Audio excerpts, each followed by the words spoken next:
far as network, you know. So if possible, I'd like to meet with you. We'll set something up. Okay. Set something up. Thank you. Thank you both. Yes, sir.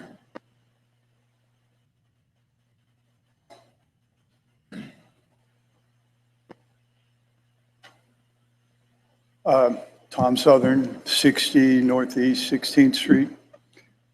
Just two things, but before I start with the first two things, I want to. Can't hardly hear you. Try to, can't hear you, so if you can speak into the mic, that'd be, okay. Thank you. Two things, but before that, I want to publicly thank Patricia Faircloth just for being who she is. I've moved here a couple of years ago, and it just accidentally we would start emailing, or I'd call, ask questions, and every time, I mean, I know you guys work your butts off. You got your personal life, you got your professional life, and then you're down here, and you got us guys pounding on you all the time. But she always gave me considered and thoughtful and reasoned responses, even when it was something like me asking, hey, what time is the city council meeting and where is it? And she could have said, hey, why don't you pretend you're a big boy and look on the internet and find out where it is? But no, she'd email me back and tell me where it was and stuff. Okay, the two things I wanted to ask you guys about. One is, about a dozen years ago, Doris Kearns Goodwin wrote a book called A Team of Rivals. And it was about how Lincoln, when he was elected president, he took the people who ran against him and joined them to become part of his cabinet.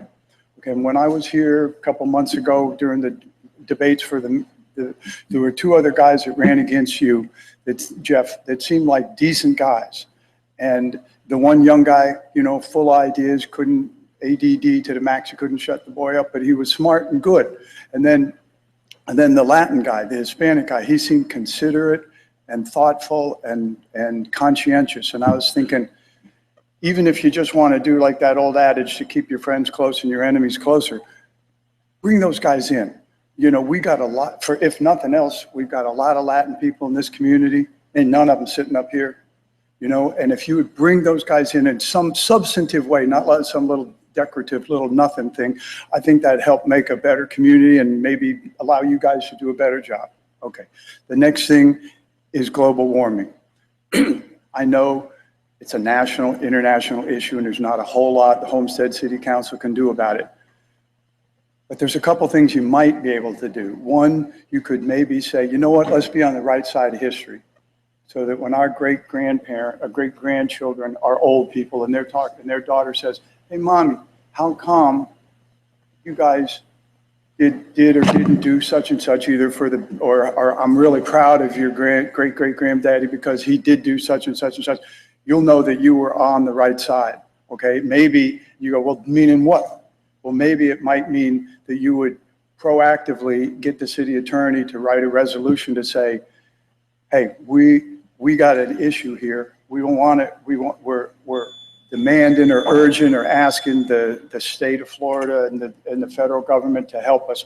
If you looked at last month's National Geographic magazine, it showed what a conservative estimate of what Florida is going to look like in 2100. 5-foot sea level elevation. The Florida Keys they don't start at Florida City, they start at Campbell Drive. I know, and I agree. I'm sorry, but we're going to have to keep moving. Time's up. So you've got two issues. We got two issues. Yeah, that's it. We've already reached out. I've already reached out to the two young gentlemen, and we'll talk with further discussion.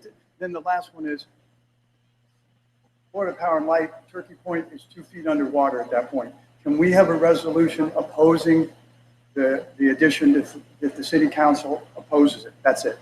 Okay, thank you. Yes, ma'am.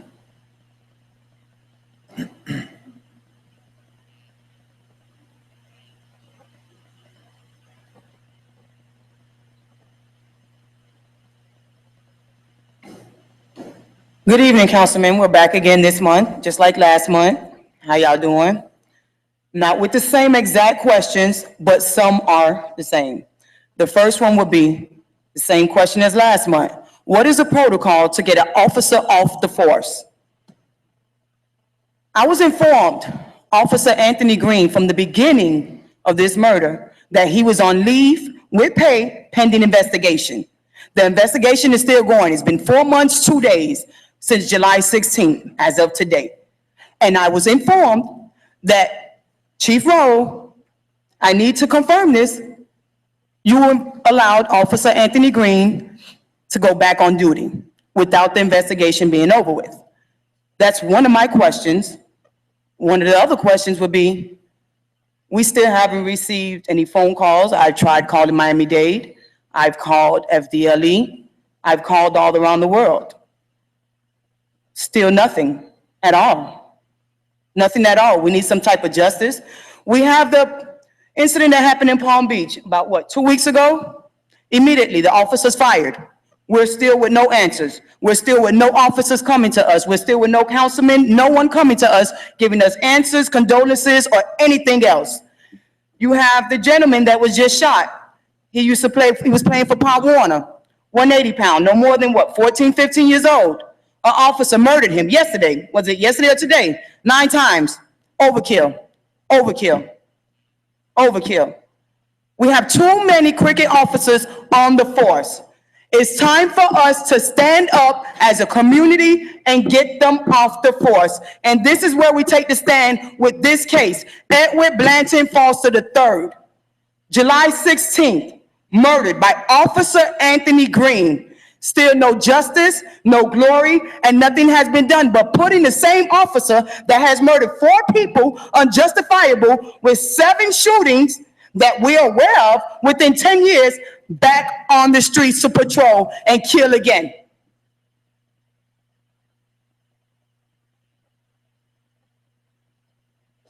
Crystal Foster, the sister, again, as you may all know, from Edward Foster, who was murdered by Homestead police officer. We was here last month, and I wanted to know, as a mayor, how do you allow the chief who represents us as a citizen, a taxpayer, to talk to us in the aggressive manner that he did the last council meeting, to tell us don't get it twisted, never got interrupted or anything, any apologies to us? We're the victims. Your officers killed our brother, and there's no justice. So how do you allow someone that's patrolling, protect to serve us, to talk to us in that manner? We didn't kill his family member, they killed ours. That's her 3 minutes. Okay, the other thing is, we want to know, you're not answering any questions for us, that we wanted to know if you had any answers from the last questions we had, but is Officer Green patrolling? That's the question we would like to know. Is there an answer that we can get today? He's asking you, Officer Rowe, Chief Rowe. Richard. Is Officer Green back patrolling on the streets? Richard, this is an active investigation. Give us some guidelines here. Sir, with all due respect, I think we had a discussion regarding this last time, and unfortunately, although I do feel terrible. I can't hear you. We had some discussion last time, they were here last time, and although certainly I have sympathy for the family, unfortunately, I have to advise you that because there's a threatened lawsuit here pending, I really don't think that we should engage with this. Disciplinary matters within the police department, the council are in the purview of the manager. And certainly that they have a right to be heard, but I really would recommend that you not really comment on it. Okay. We've been advised not to engage in discussion. This is a comment It's section. a question. We spoke to Miami-Dade, and they said we can ask you today if Officer Green is patrolling on the streets. And matter of fact, Captain Washington gave us the answer, but we're just confirming the answer. So we would like to know if Officer Green is patrolling the streets. Okay. with all due respect, sir, the question of whether Officer Anthony Green is back patrolling the streets or not, that has nothing to do as far as with the investigation. We already informed Miami-Dade Police. They was not aware that Officer Anthony Green was back on the streets. They were aware, just like us, that he was still supposed to be on leave with pay pending the investigation. So they are the ones who told us that that question has nothing to do with the investigation. And yes, it can be answered by the councilman or the chief of police of Homestead, Chief Rowe. Okay. And it's sad. This is the community that we're living in, that you guys are supposed to be there. And as a taxpayer that we are, and a citizen of the community, you're not setting an example. What it looks like is you guys are covering up for what's going on in our case. And that's That's not what, you're answering everyone else's questions that's coming up here, but we're asking a basic question. When you tell one lie, you tell more lies. When you rob someone, you rob more people. When you shoot someone, you keep shooting someone. When you kill someone, you continue to kill. If my sister killed someone as a citizen, you would want me to turn her in. So Officer Green has 7 shootings, 4 kills, and no one's turning him in. The Palm Beach case is under investigation. The officer was fired. The homeless man, he was killed. He was terminated. So why do you have an officer that's patrolling on the streets now and is still under investigation? You don't know if he's guilty or not. You don't know if he's going to be convicted. How are you allowing an officer to continue to work on the streets? We're going to continue to keep coming to the council meetings until you guys get tired, until we get an answer. Enough is enough. We are small in numbers today, but our words are powerful, and the world would know who Officer Green, the city of Homestead, is representing on our brother's case. Just as my poster states, eyes open, ears open. We are not going anywhere until we get our answers. And in all respect, I hope after this meeting, remember, you have a chief that spoke to us aggressively, disrespectful in the last council meeting. How are we supposed to contact him to sit down with a man that is very disrespectful to us behind closed doors? We want a meeting with the city, the manager, the mayor, with everyone involved regarding this case. And we're not going anywhere until we get our answers. Enough is enough, and we want justice. These kids lost their mother in a drive-by shooting, 6 kids. We have a father that was murdered with his hands up, and we are not going anywhere until you guys give us an answer. Okay. All right. Thank you. Yes, sir. We don't get an answer? I'm going to close the public hearing. We'll get an answer. Okay, thank you. Yes. Yes, sir. This is a comment section, so if you got a comment, say the comment, and then let me close the public hearing, and we'll get an answer.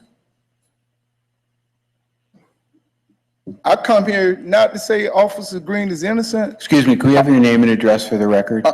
Kim Hill, permanently of the Southwest community and unapologetically a black man, so black lives definitely do matter to me. And as a tax-paying citizen, you know, I'm basically abhorred at the lack of response when a simple question comes up, is an officer on duty? Now, I employ that officer. I'm inclined to have an answer for that. You all, the onus is on you all as city council members. You have a fiduciary responsibility to be able to answer a question like that. It's only when it comes to my people, African Americans. I make no apologies about saying this. This is a city that gives a lack of when you say minority contracts, you talking about an undeveloped Southwest side. You just gave $3 or $4 million to a guy about a golf course, and my community looks in shambles and stuff. The last piece of money that came through that was in the empowerment zone, but then you roll through there, and I have a killing. An officer with 7 shootings, 4 murders. I mean, well, I guess you would say justifiable because he's still on office. He's still on patrol. But yet at the same time, you all supposed to be able to answer this particular question. Now, you can call the character of this individual, but I'm gonna test the character of Homestead Police Department over the last recent years. Officer Villaranga, where is he? The 4 or 5 officers that I just saw on the news for whooping up on a couple of Hispanic people riding across the county line, destroying public records within the police department. I came to this meeting last meeting to ask for some transparency. And the only thing I came solution oriented. I asked for police body cameras, which would help the police department more so than the citizens. Did I get a response? No, I did not. I said, how about single member district voting and stuff so my people can have someone that will represent them instead of sending $3-4 million to a golf course and put it on the Southwest side where there's been a lack of development. Now, my next thing is I want to know, what does it take for me to recall my city councilman? What does it take? What are the procedures? Go ahead and tell me, Mr. City Manager, because I want to proceed on with this, because the lack of respect in my community. This is an absolute lack of respect. You know, Injustice anywhere is a threat to justice everywhere. We will not sit down about this particular matter. Black lives matter, human lives matter, but Black lives matter because I'm a Black man and a man protects his community. You will look around and you will see Save the Manatee, Save the Panther. How about Save the Negro now? Thank you, sir. Yes, sir.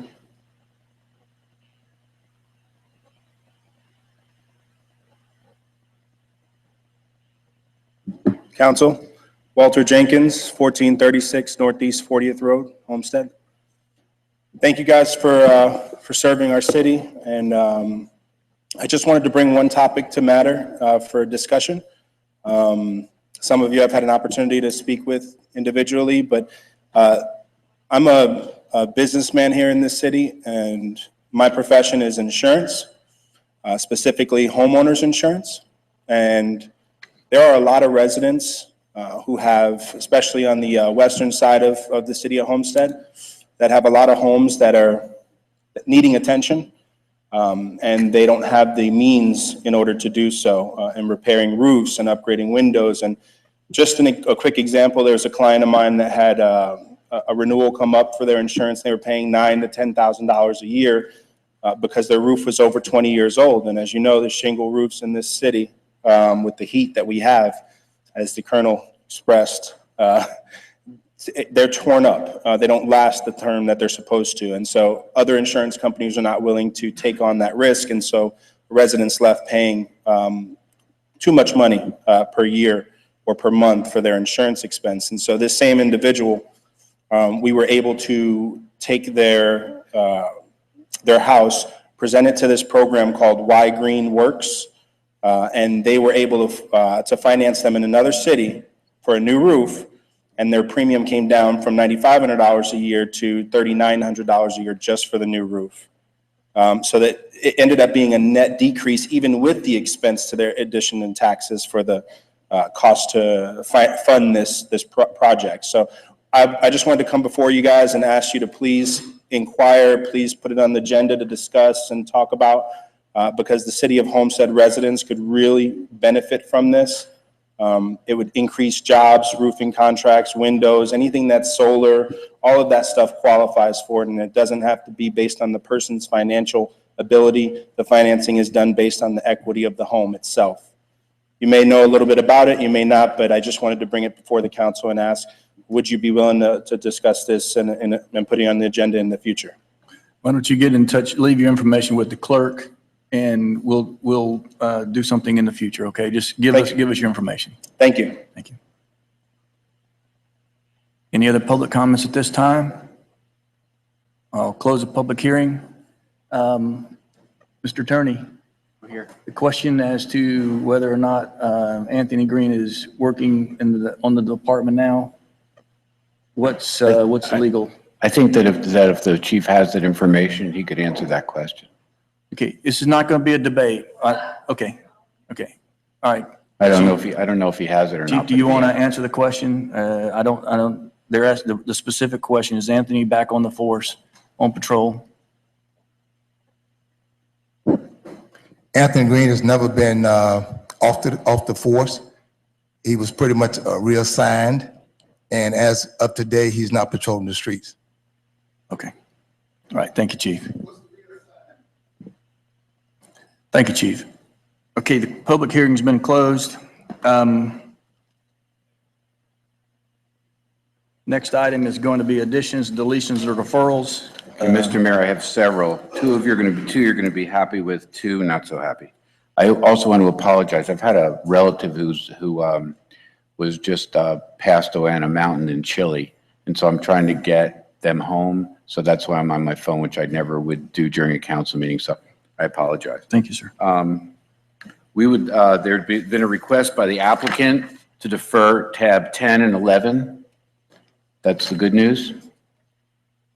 And we would like to add, on your desk is a resolution dealing with declaration of public purpose, which I would suggest that you add as tab 21.5 between 21 and 22. And then there's a request and for an emergency purchase from the manager's office, which is item number 1659. You could add that right after, just before the item I just gave to you. So maybe make it 21.2 and the other one 21.5.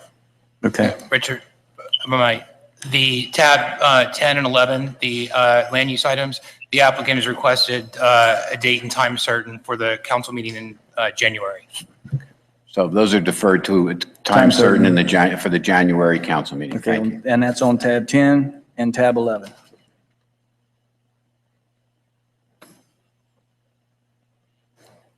Okay, so we'll deal with those in the motion section. Next Mr. Mayor, item. I'm not sure if Councilman Williams is on the phone, but I had a conversation with just before the meeting, and I think he had an item that he wanted to add, but Councilman Williams, Yeah, I'm here. I'm here. did you want to add that item? Yes, please. It's an item that dealt with the budget process back in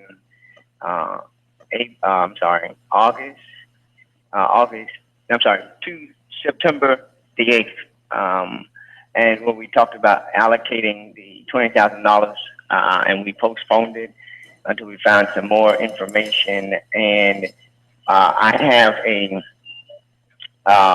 a piece coming up on Monday as it relates to my Thanksgiving dinner that I need to abreast the council of, if that's possible to be added on the agenda. Because you want to add that in the end here with the other motions? Right, put it at the end with the other motion, yeah. Okay. Okay, we need a motion to add those items. Motion to add the item on the end. Is there a motion to add it in? Is there a second? Move them all. Yep. Yeah, all of them. Yep. Yeah. Is there a second? All in favor? Aye. Motion carries. Mr. Mayor, just for the public, with regards to the land use items, the January city council meeting is the 20th. Is that correct? I don't know. It's not on there. January, is that correct, Madam Clerk? That's correct. Okay. Next item is a consent agenda. Is there a motion? Is there a second? Mayor, sorry. I'd like to pull one of the items, tab 4. Tab 4. Yeah, I'd like to pull it out separate. Was there a second on the consent agenda minus tab 4? Second. All in favor of consent agenda minus tab 4? Motion carries. Tab 4, Mr. Shelley? Yeah, tab 4. Tab 4.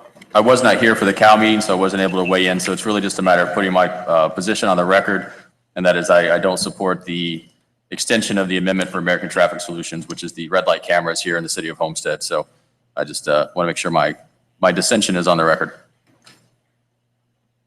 Okay, so as to tab 4, is there a motion to move it forward at this time? Is there a second? Second.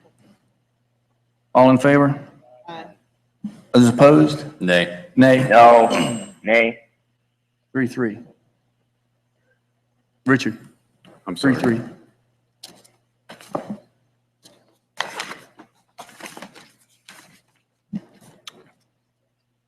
Tab 4, Tab 4, Yes, I'm sorry. amendment to the Yep. traffic solution. Motion was to approve. right? Motion failed. That's the end of it. Mayor, point of order, can I call for a division of the House? Go ahead, Mr. Williams. I mean, he wants a voice vote. You want a roll call vote? Yes. Yes. Okay. Roll call, Madam Clerk. Councilman Burgess? Yes. Councilman Williams? No. Councilman Roth? Councilman Shelley? No. Vice Mayor Faircloth? Yes. Mayor Porter? No. It's a tie, so the motion fails. Motion fails. Okay. So that basically is the end of that. Okay. Okay, James. Public hearing, public land use hearings. Yes. Moving on to the quasi-judicial section of your agenda, please be advised the following items on the agenda are quasi-judicial in nature. If you wish to comment upon these items, please indicate the item number you would like to address when the announcement regarding the quasi-judicial item is made. An opportunity for persons to speak on each item will be made available after the applicant and staff have made their presentations on each item. Swearing in, all testimony, including public testimony and evidence, will be made under oath or affirmation. Additionally, each person who gives testimony may be subject to cross-examination. If you do not wish to either be cross-examined or sworn, your testimony will be given its due weight. The general public will not be permitted to cross-examine witnesses, but the public may request the council to ask questions of staff or witnesses on their behalf. The full agenda packet on each item is hereby entered into the record. Persons representing organizations must present evidence of their authority to speak for the organization, and further details of the quasi-judicial procedures may be obtained from the clerk. In accordance with Code Section 2-591, any lobbyist must register before addressing the council on any of the following items. At this time, council members must disclose any ex parte communications they've had concerning the quasi-judicial items. Hearing none, at this time, the clerk will swear in any persons who wish to testify on the following items. Please stand. James. Raise your right hand. James, hold on one second, Madam Clerk. Ex parte communication from a council member? Any council member that's had a conversation with any of the applicants? Correct. They need to disclose that now? Yes, that's correct. So go back to that question, please.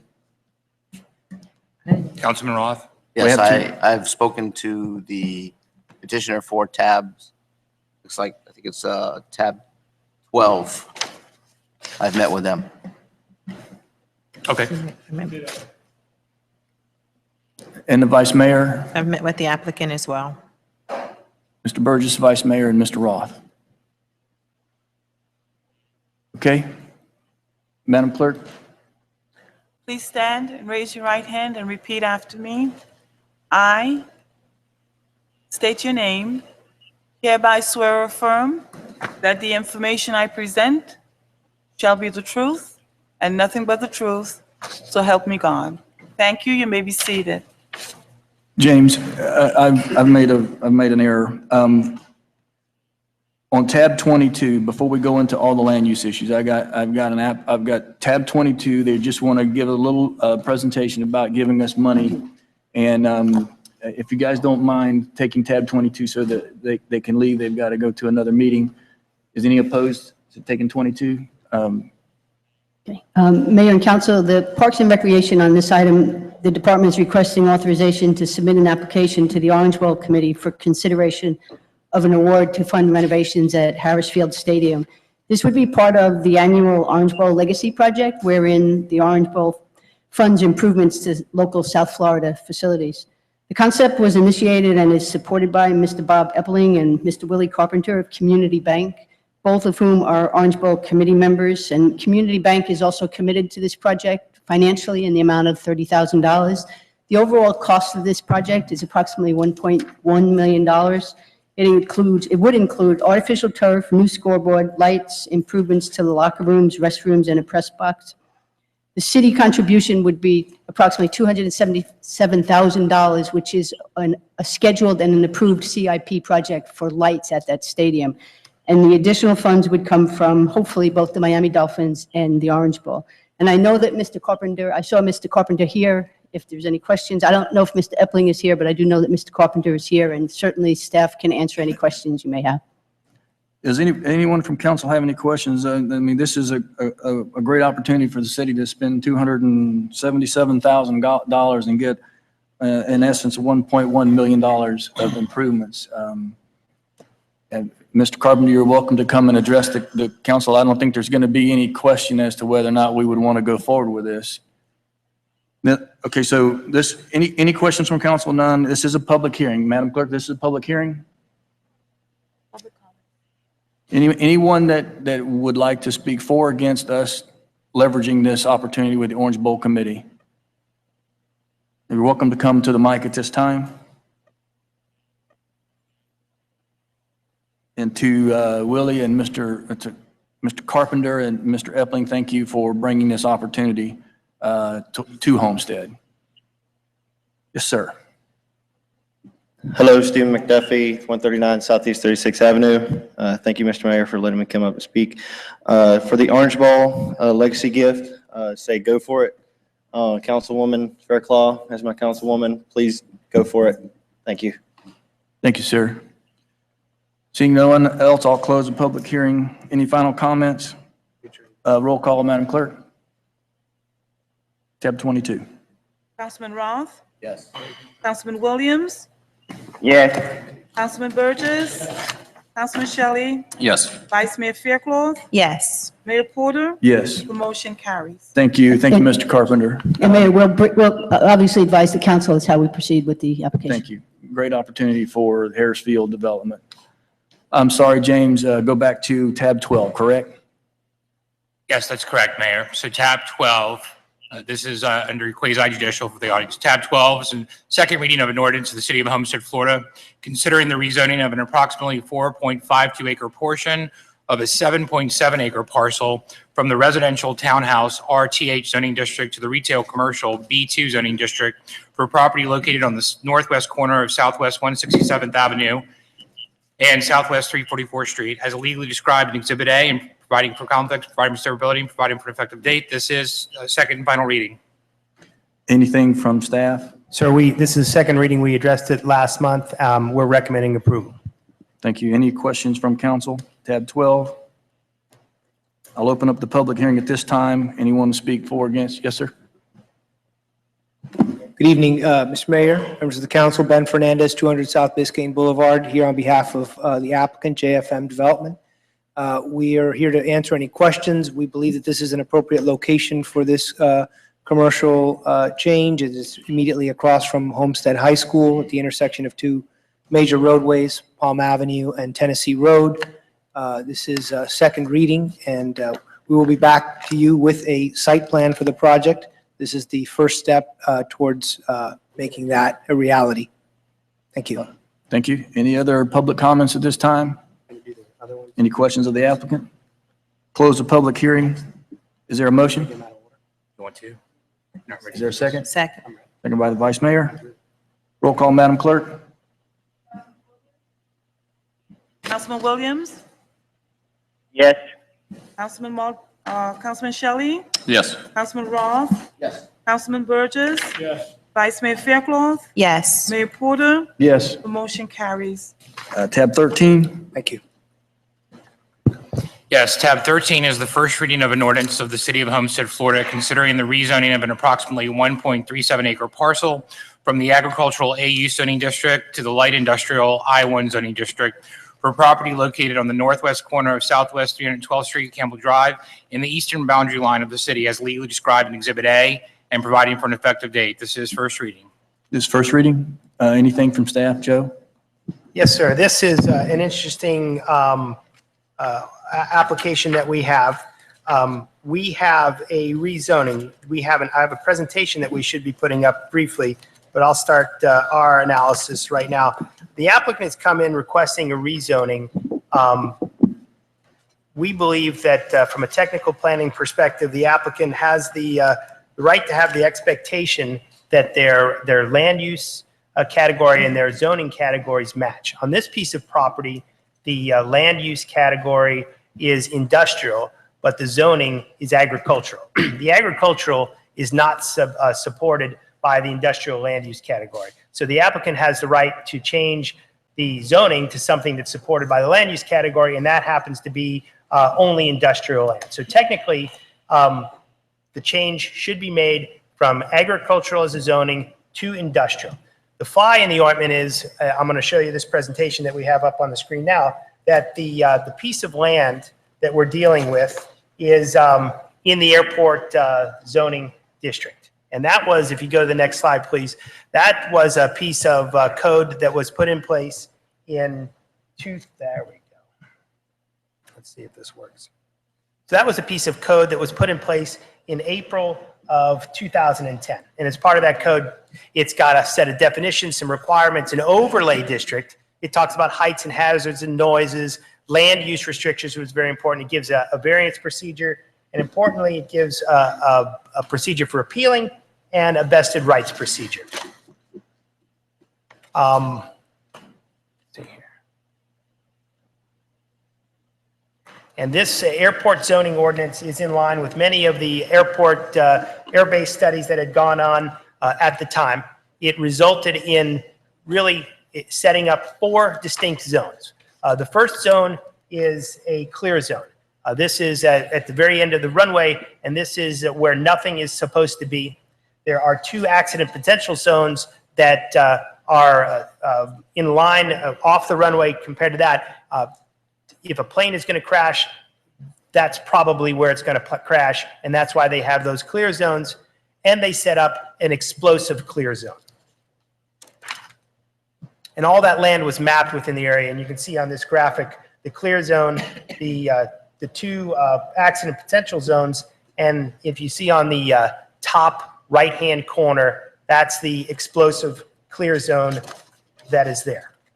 A little bit more detail on it with this next slide.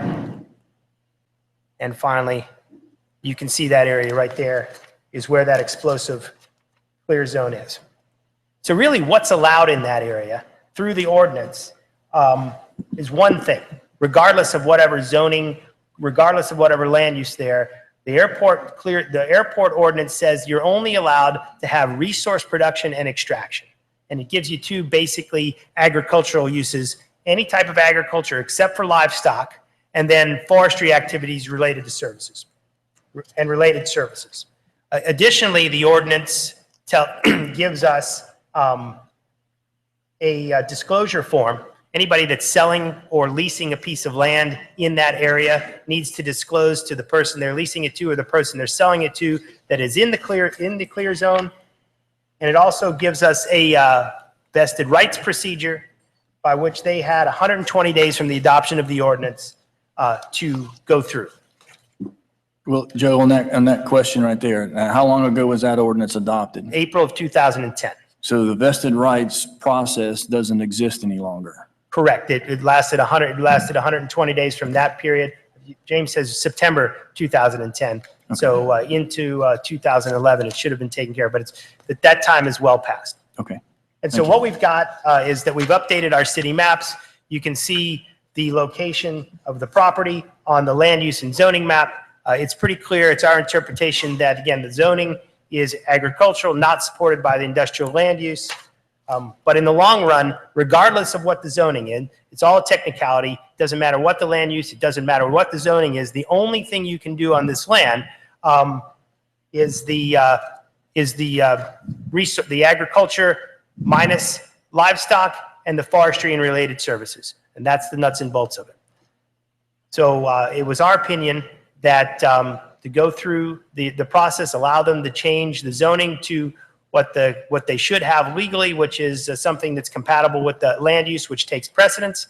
But in the long run, you can't do anything more than those 2 uses that they state in the code. So in essence, what is the exercise here? If we're trying to change the zoning to a non-compatible, well, to a use that won't be compatible on it, why go through this trouble to? Because currently in the state that it's in, which is ag use, it's ag, right? Currently ag? The zoning is ag, the land use is industrial. Okay, so it's zoned ag, and all those 2 other uses are currently available uses on ag properties, correct? Yes. So when to go to industrial and only be able to have those 2 uses, why is this exercise being done? Well, the applicant asked for it. It's basically a technicality. They can't use the land for anything other than what the airport zone lets them use land for, which are to those 2 agricultural uses, agriculture without livestock and the forestry and related services. A way to go about this the opposite direction is re-land use it to agriculture, keep the zoning at agriculture, re-land use it to agriculture, but that's not the applicant's request. Mr. Attorney, or James, I don't know, who is the regulatory agency of, who oversees what goes in there? Is that going to be a court question? Is that going to be a city council question? I mean, if it's clearly if they're going into this with the permitted uses, clearly what's permitted in this blast zone, I guess is what they're calling it. What's going to happen here? Well, I guess that's all going to be dependent on what happens this evening. I can't really speculate, but I can tell you that what controls the property currently and the agency that has, or the government body that has jurisdiction is you as the city of Homestead.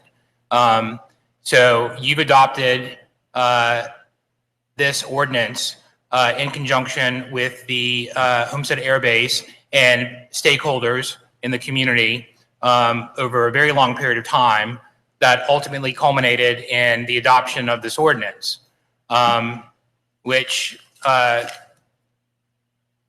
had some pretty tough questions and decisions that had to be made, and policy questions and decisions that had to be made and determined. And so the result of that is this ordinance that was finally adopted in September of 2010. And it has a lot of component parts to it, but basically it's an overlay zoning regulation that comprises various zones, explosive clear zone, crash zones, as Joe mentioned just a few moments ago. And there is a permitted use list in the back. It's a table that indicates what the various uses are and what would be allowed. And so right now, the property is agriculturally zoned. And because of its location within the parameters of the explosive clear zone, the ordinance basically says if you're within this line, then the only uses that are permitted pursuant to this are the agricultural uses that Joe mentioned. The applicant has a future land use map designation right now of industrial and is coming in to seek a zoning of industrial to be consistent with that future land use map. I think you'll hear from the base this evening, who's indicated to you in correspondence and letters that are in your packet that really the property should have a agricultural future land use map designation that's consistent with the ordinance that was adopted in 2010, which would match the zoning. So if the zoning were to happen this evening, the rezoning were to happen this evening, at some point, the applicant would come in, I assume, and want to develop consistent with industrial zoning and argue that the agricultural uses are a limitation that they don't agree with. So at some point, you'll be hearing that argument. I'm not sure when, and I'm not sure what the contrary argument would be from the base. I mean, certainly I think the base is the primary beneficiary stakeholder that has the explosive clear zone that they're concerned about compatibility encroachment.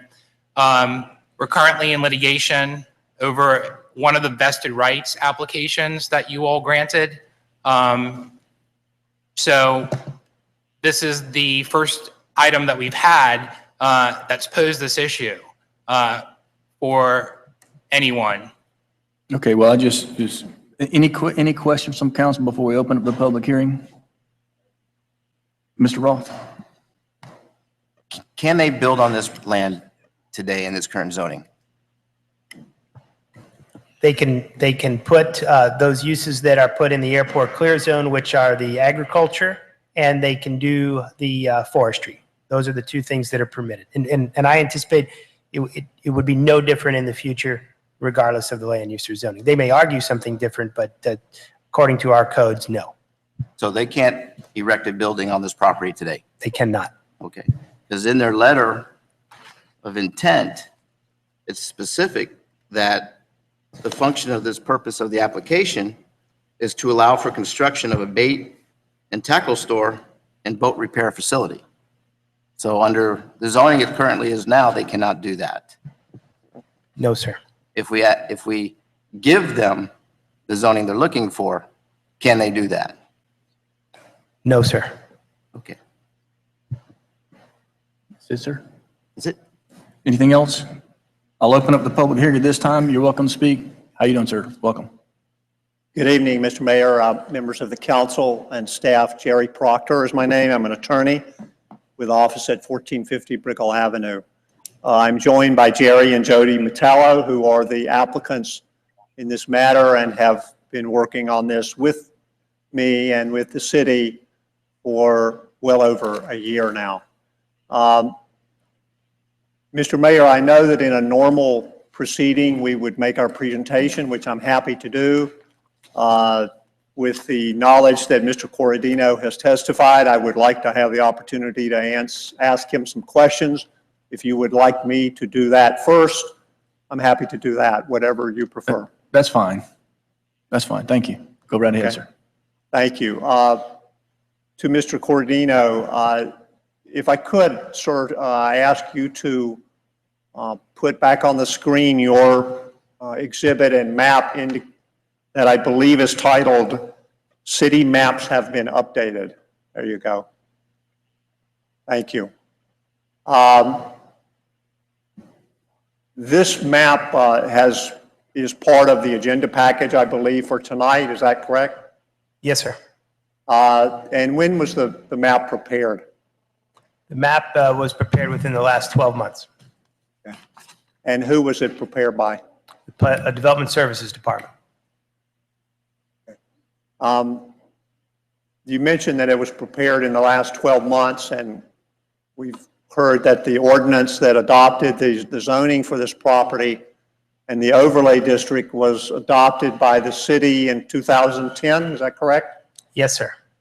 Under what authority does your company or does city staff have to issue a new zoning map regarding an action that occurred over 5 years ago? We constantly are updating the land use and zoning maps when we need to, when we find a discrepancy. And do you believe, sir, that this map is reflective of the action of the council in 2010? Yes, sir. We went back and made sure that the land use and zoning maps were representative of the ordinance that was passed in 2010. Okay.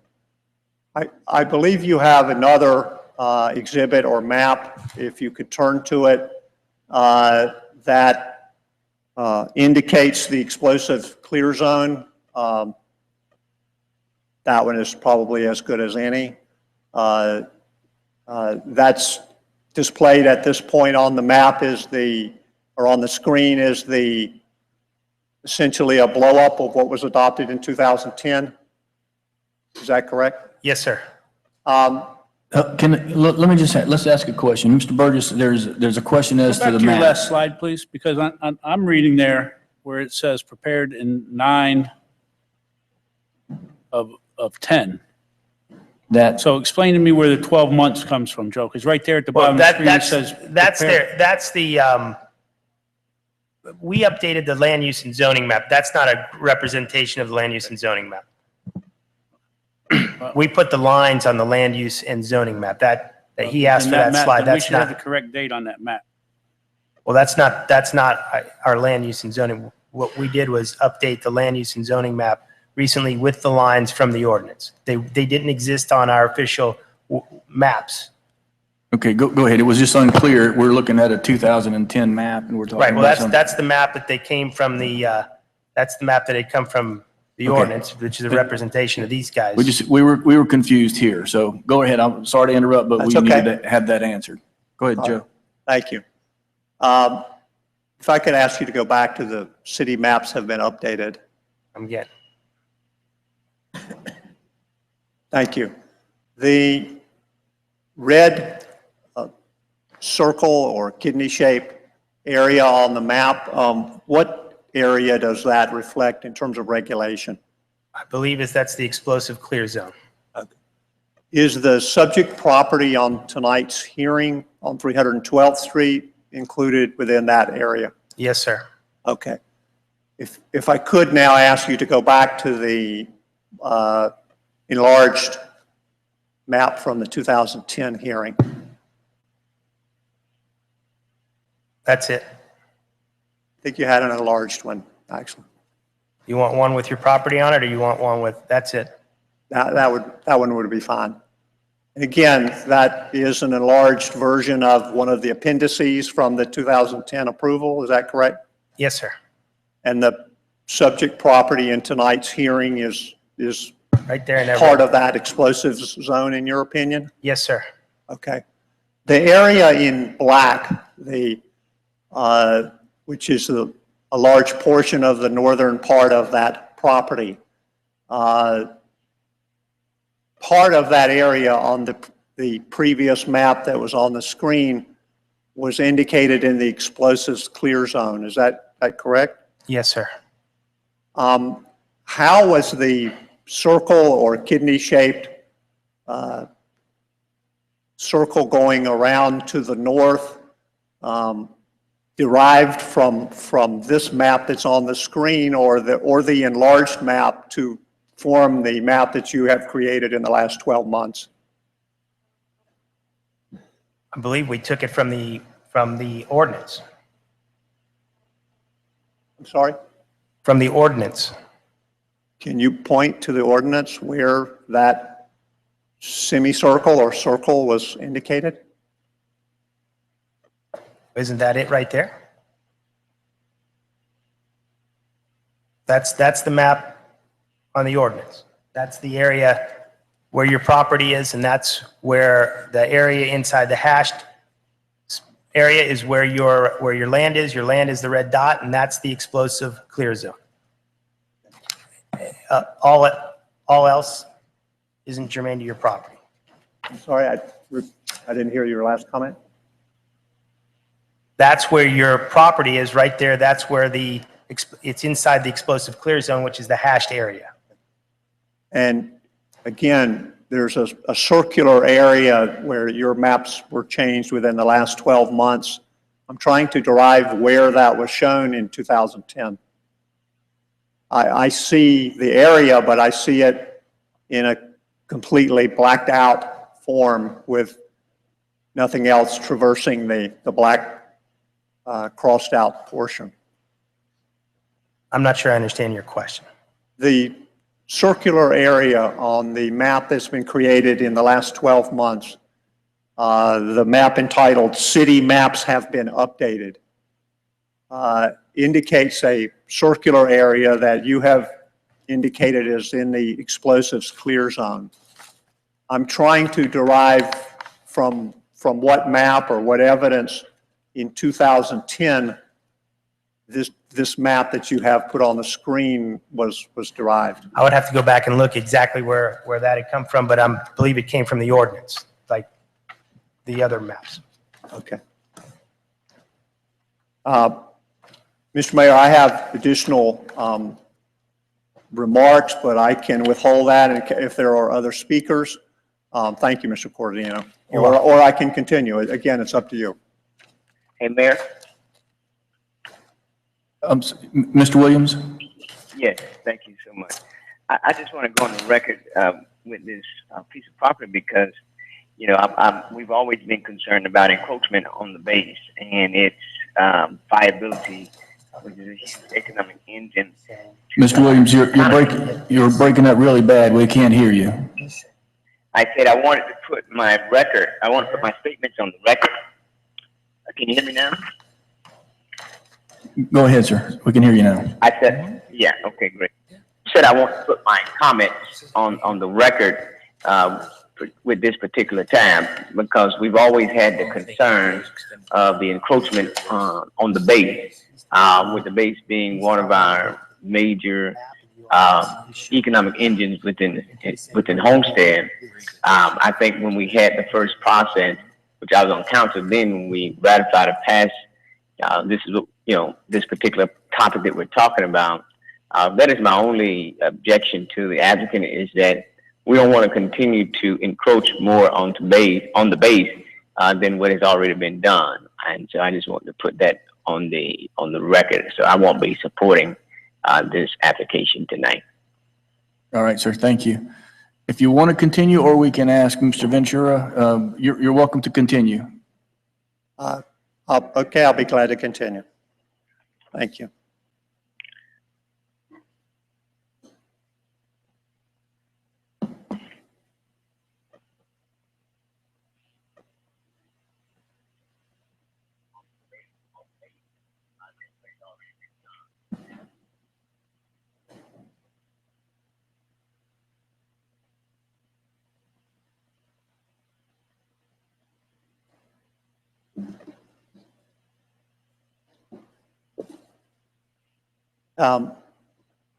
Mr. Mayor, members of the council, I perhaps should take a step back for a moment.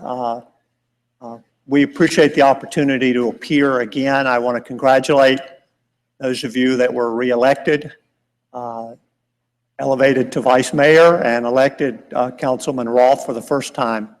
And again, we appreciate the opportunity to be in front of you. Just by way of some small background for the benefit of Councilman Roth, without repeating things from 2 months ago, I do want to incorporate our remarks and presentations, submittals, and so forth from the hearing in September. The written material and printed material that was submitted has been graciously included by the clerk in your agenda tonight, so we appreciate that. Just by way of brief background, because I think you've already gotten into some of the meat of the matter. This property and this applicant has property that they have bought in the last couple of years. They did not own the property in 2010. And Mr. Metallo approached the city in April of last year inquiring about the zoning, about whether there are any base restrictions or other restrictions, about the comprehensive plan designation, and the overall development character of the property and the area. This property has been designated for industrial development going back to the days before it was annexed, even in Miami-Dade County back 20 plus years ago. And it still carries that industrial designation today. So the first thing that Mr. Metallo was told in approximately April of last year was that the property has the proper land use category, but it does not have the industrial zoning that he desires. Mr. and Ms. Metallo, their goal coming into this process was to obtain a rezoning and to develop a bait and tackle shop or similar development, something that would have to go through your process, as Mr. White indicated earlier. And that's still their goal, but we have learned through the process, and we didn't learn for, I would tell you, for 7 or 8 months that there was a base issue on this matter. And I don't want to repeat the entire presentation from September, but what I want to say just in brief, and again, for the benefit primarily of Councilman Roth, is that we don't believe the city properly enacted the ordinance in 2010, not as a whole, but as it relates to this particular area and this particular property. We do not believe that this property was properly designated as an explosives clear zone. The map that was shown in an enlarged form earlier on the screen, which is now part of your record, does not correspond with any legend or any other indicator at the side or the bottom of the map with the same colorings or markings or hatchings that indicates it as an explosives clear zone. What is the import of that, or the effect of that? The effect of that is, for 5 years, until we have brought this matter to light, the city did not show this on a map, a plan, a written document, or anything that has been produced that gave them the indication, or in turn gave any property owner, including our client, the indication that it had such restriction. With all due respect to Mr. Corradino, the city cannot produce a map 5 years after a public hearing that was not in the record at that time, that does not correspond with what was in the record at that time, that indicates a circular pattern that is nowhere to be found in the city's records from 5 years ago. This is a real thorny situation. I've never encountered anything quite like it. And that's really the situation here. I have some solutions. They may not be easy solutions, but I'd like to present them at some point. I perhaps will wait for the other testimony, but before that testimony, I would put forward the following additional considerations that I did not put forward in September. And I've handed out certain documents to your clerk and to your attorney and consultant. The first document is part of your record tonight, entitled Installation Clear Zones APZs. It indicates in a black and white form the same thing that was indicated on the screen earlier in a color form that was entitled City Maps Have Been Updated. This again is a map that has been presented just between the last hearing and this hearing. I became aware of the map on Saturday. The agenda was published on Friday night, and I became aware of it on Saturday. This is another, I don't think Mr. Corradino presented it in his PowerPoint, but, and I would ask him to certainly correct me if I'm wrong. This is another map, official map of the city produced by the Corradino Group that indicates an explosives clear zone. I would point out to you this particular map does not indicate a street, an avenue. It's very difficult to determine where any property fits in relation not only to the explosives clear zone, but to the other markers on the map, the hatched area, the various zones that run from northeast to southwest, some of which don't affect our property. Again, this is a map that is now an official map of the city. This was not adopted, wasn't provided notice, wasn't part of the motion, wasn't part of the appendices, and it wasn't part of the record in 2010. And I have the certified record of that hearing that I'm going to pass forward to the clerk, as well as a certified copy of the resolution, which you already have. These documents are not included in that approval. I have also submitted to you just now a color zoning map of the city prepared by the Corradino Group, dated October 2015. I would ask Mr. Corradino if this is the latest map. I believe it is, but he can correct me if I'm wrong. This is a map that I'm not sure if it appears online. I believe it does. This is a map that's used by the city to regulate properties, to inform property owners when they come in and visit and when they have questions. This zoning map in color indicates our property as part of the city limits. It does not indicate the explosives clear zone. There's no indication of it in the legend. There's no indication of it on the property. There's no semicircle or circle or crosshatch or anything that would resemble any of the exhibits that either were adopted in 2010 or have been brought forward and presented this evening by the city. This entire process as it relates to the explosives clear zone, not the other portions of the approval, is flawed.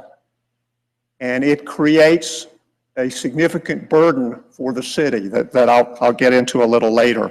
I want to also point out a couple of other things. I know you'll want to hear from Mr. Ventura. I've also presented a couple of pages from the 2010 ordinance. The pages from the 2010 ordinance, pages 11 and 12, indicate a couple of things, and I've tried to circle the requirements. That the Department of Development Services of the city maintained a copy of the geographic zones within the airbase regulations in a GIS format in the city's offices so that the location of properties and their regulations can be determined on a parcel by parcel basis. The next page, page 12, indicates that the director, who is the Director of Development Services, who I believe is Mr. Corradino, shall or will utilize best efforts to coordinate with the Miami-Dade County property appraiser to graphically link noise zones, accident potential zones, and so forth on maps that are available to the public. Page 13 indicates that the director, again, the Director of Development Services, will use best efforts to coordinate to maintain a list of all property within the airbase military zone overlay. I would like to ask through the chair, Mr. Corradino or his staff, if any of these maps, either the GIS map, the list of properties with the property appraiser, if any of these maps or lists exist in the city. I have not seen them. I would ask through the chair, if I might, if these maps exist. The map that outlines the explosive clear zone, the clear zone, and the two APZ zones does exist in the city. It was part of the ordinance in 2010, and it's represented graphically on the screen.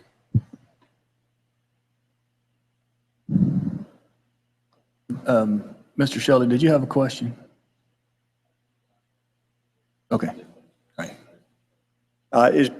Corradino, is that map maintained in a GIS format in the department? I believe the map that you were in questioning, the color map is the GIS map. And to answer your question relative to the red line of the explosive clear zone, I think you were questioning the explosive clear zone as it related to the area outside of the city, and that was done by turning on the GIS layer that existed in the map from the ordinance, which was not on when we did that. That's the shape we got.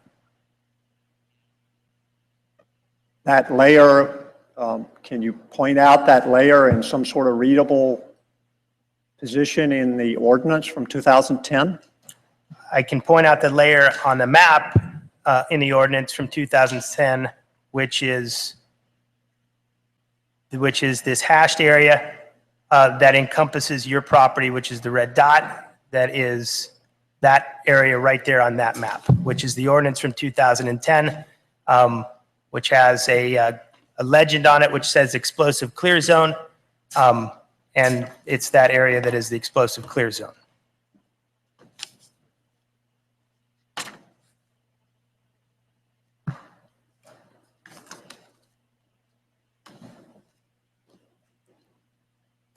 Excuse me for 1 minute.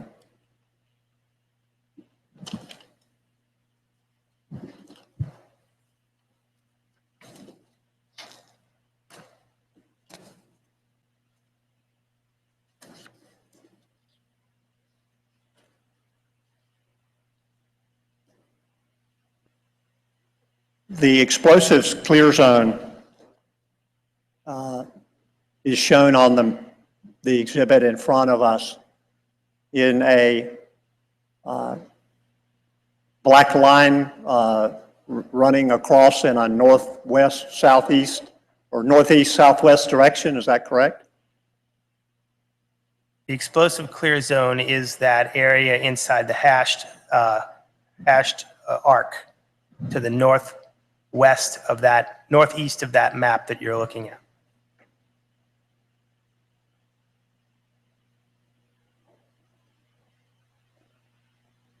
And what is the area that has the black line that runs from northeast to southwest?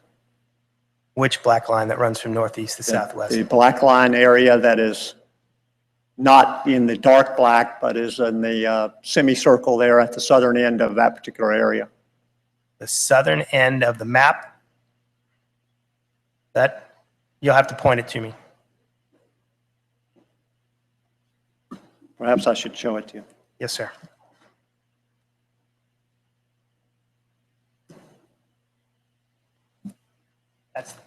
That's the explosive clear zone.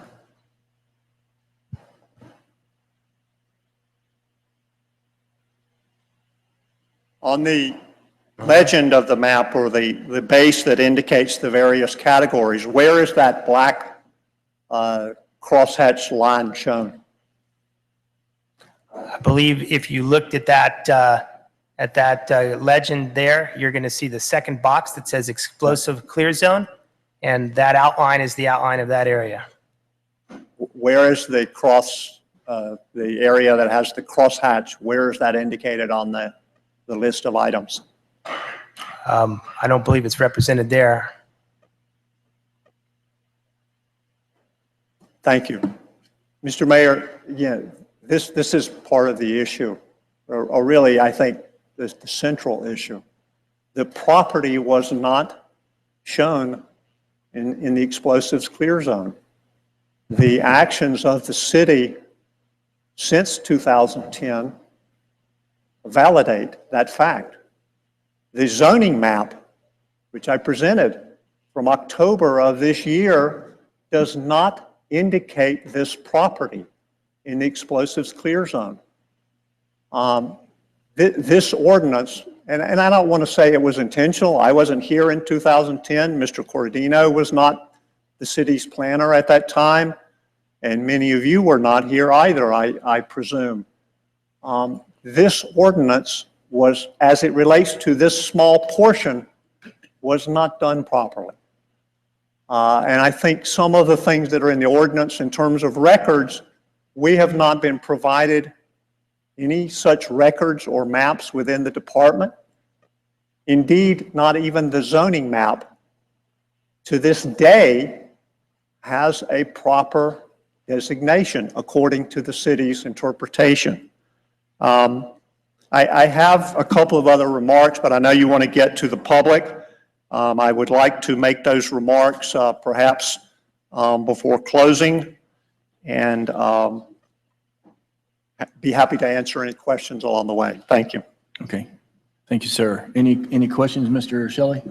Just clarification, because as far as the argument goes, I'm not hearing that the ordinance itself is incorrect, or that whether or not this property is or is not part of that ordinance. What seems to be the main argument is the fact there's more of a notice issue, and that you're claiming that the property owners, none of the maps contained it specifically or outlined it specifically, so it's that they could have looked at a map and realized they were within the explosive clear zone, but not necessarily that the ordinance itself doesn't include the property. And so that's kind of what I'm hearing. That's what I'm just trying to clarify, because what it sounds like to me is more about, you're saying that the city didn't, the maps weren't showing or clearly illustrating the explosive clear zone, which is an argument, which is more of a notice requirement versus saying that it doesn't actually encompass the property, because those are two different arguments. And one's substantive and one's more technical in nature. And so I just want to make sure I'm clear on exactly what your position is, because it sounds like it's more just a notice issue. I believe you're clear. Okay. The ordinance applies to a large portion of this area. There are portions of the ordinance that affect the regulations on this property. there were certain noise regulations adopted throughout the area, including on this property. Those regulations were clear and they were adopted by ordinance and vote and public hearing in 2010. I'm not here to tell you that everything that was done in 2010 was improper or unconstitutional or anything of that sort, but I'm here to indicate that at that time and going forward, there is a lack of evidence and a pattern in practice really going to legal and factual issues going forward where the city has not indicated this property, did not indicate it in the explosives clear zone, and therefore did not notify our client and perhaps others of this fact in the time since 2010. And that has really resulted in a very unfortunate situation for this property owner. And again, I want to talk about some solutions perhaps, but I know you have others that want to testify, and I hope I've answered your question. Yeah, it helps clarify, so thank you. Okay, Mr. Ventura, you want to come forward and address the council, please?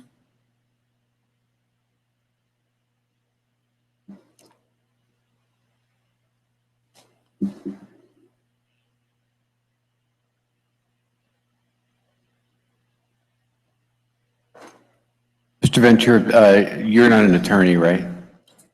Not the last time I checked, no. Okay, I just wanted to, because there's have you been sworn in? That's the point. I have. Perfect, thank you. Uh-huh. All right, well, let me talk. Mr. Proctor? If you don't mind, you can take a seat. Thank you. Appreciate it. Since we want to talk about maps, let's see if I can help you.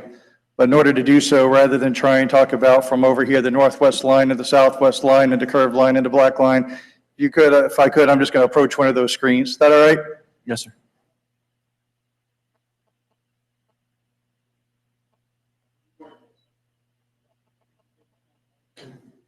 Speaking of this,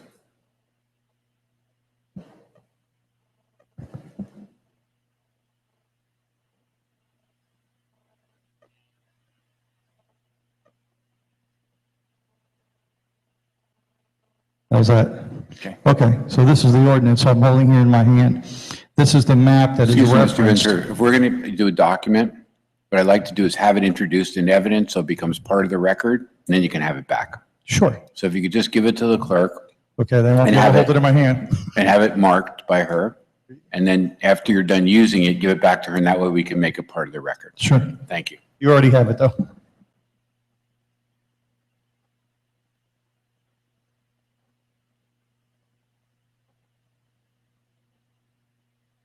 Okay. I'm sorry, just because this is being recorded by court reporter, potential litigation, so for the court reporter, we'll note this as the Air Force Exhibit A, which is the current airport zoning ordinance that's already in the packet, and you're referring to which map? This is correct. This is the airport zoning ordinance. I just, of course, keep a copy with me. And this map is located on, hang on, I got to put my reading glasses in.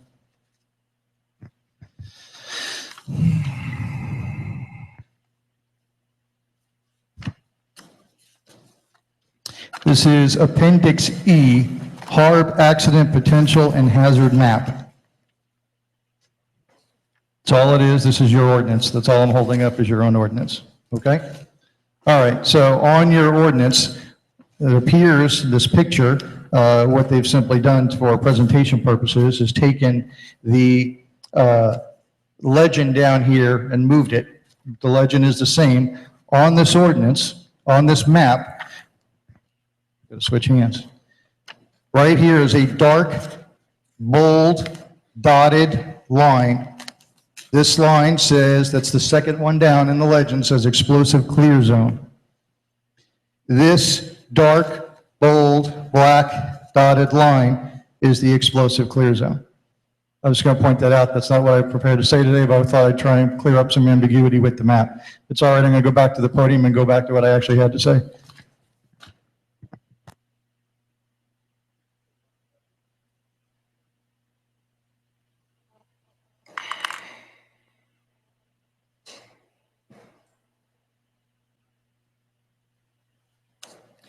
Okay, so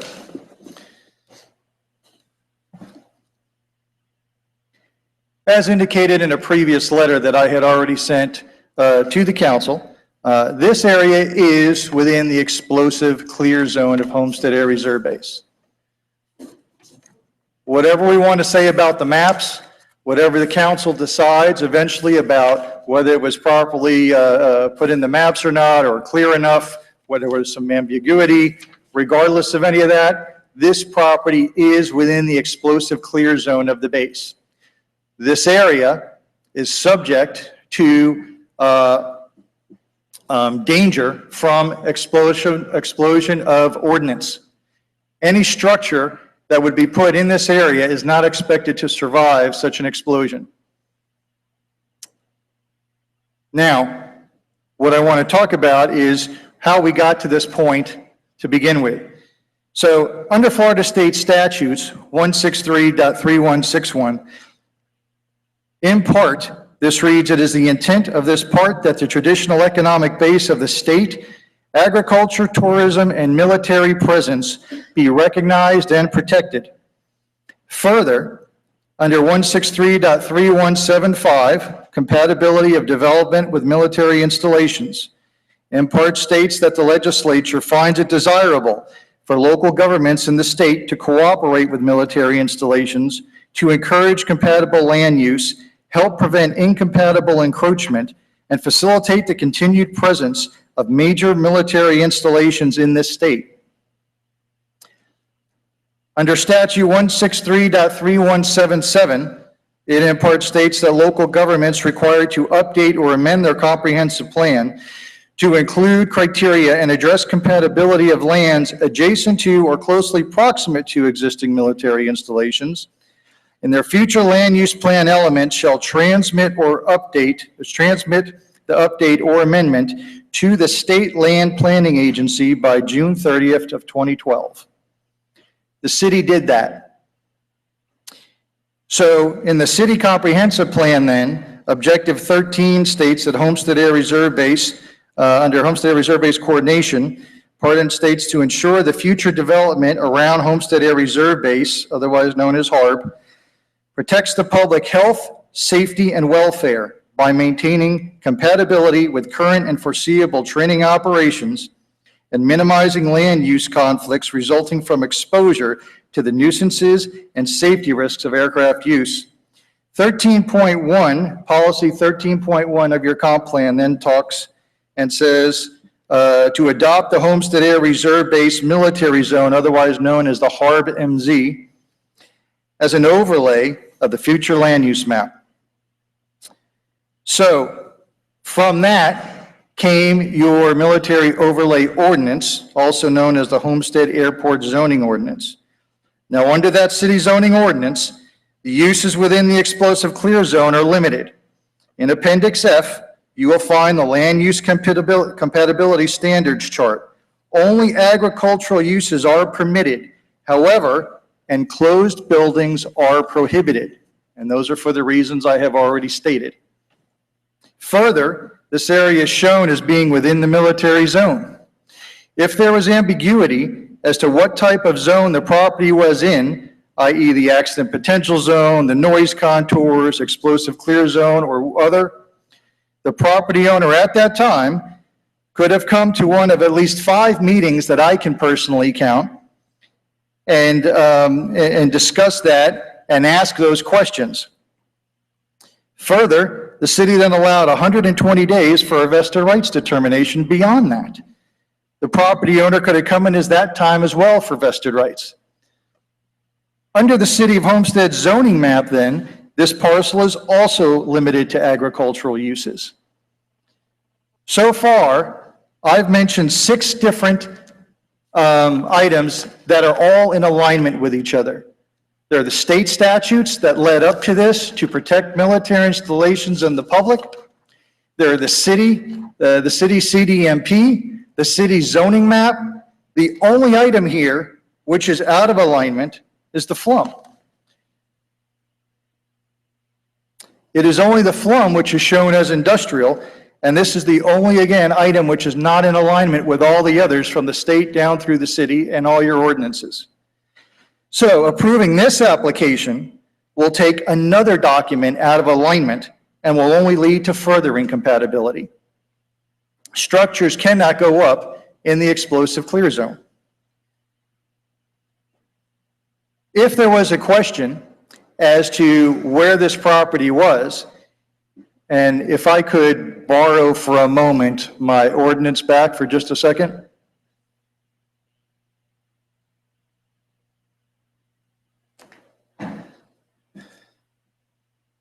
Right before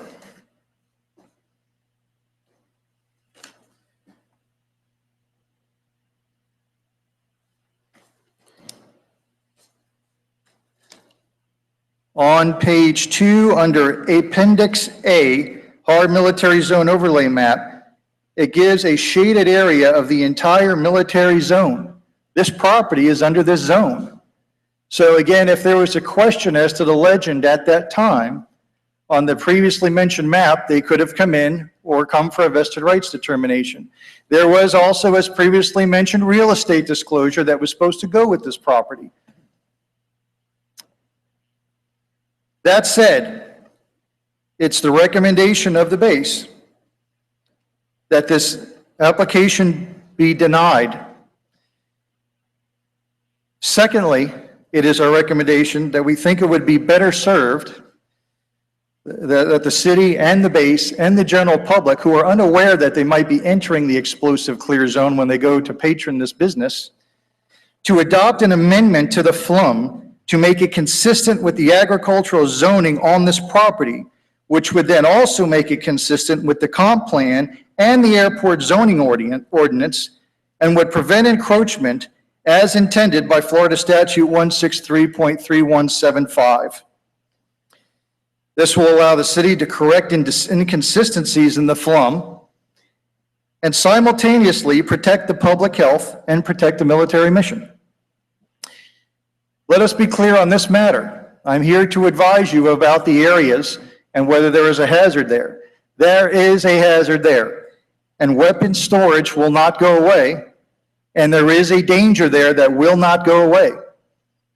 And the inhabitants who will be going to that business will not know about that hazard. And so none of those things, that hazard, and will not be diminished as those people enter that area. So no matter what else happens, your fault, my fault, nobody's fault, whatever happened, this area is within the explosive clear zone. And to allow a structure and people to enter that area, again, they were talking about eventual customers who have no idea that they're in a danger area for something to happen, I think is at the least problematic. Those are my comments. Do you have questions of me, or shall I? Mr. Ventura, let me ask you one question. As we talk about encroachment, part of the problem has been to protect the approach of the runway, because one inconsistent use is a negative mark against the military and the components that are going on out there. One or two or three or four, you build up a reputation of having problems from the public. And in certain circumstances, it's happened in other bases where they basically shut down the air component because of complaints from people that were allowed to go into an inconsistent use with what is going on with the Air Force Base. Is this correct or not? That is absolutely 100% correct. There comes a time, obviously I can't go into it, but there comes a time when one base is going to be held up against another, where one base is going to be judged against another, and where hard decisions have to be made. And if you have too many, as you say, strikes against you, it's not good for you, is as far as I'll go with that without going into too much, treading into territory I shouldn't go into. But you are absolutely 100% correct. Any questions from council for Mr. Ventura? Yes, Mayor. Mr. Williams?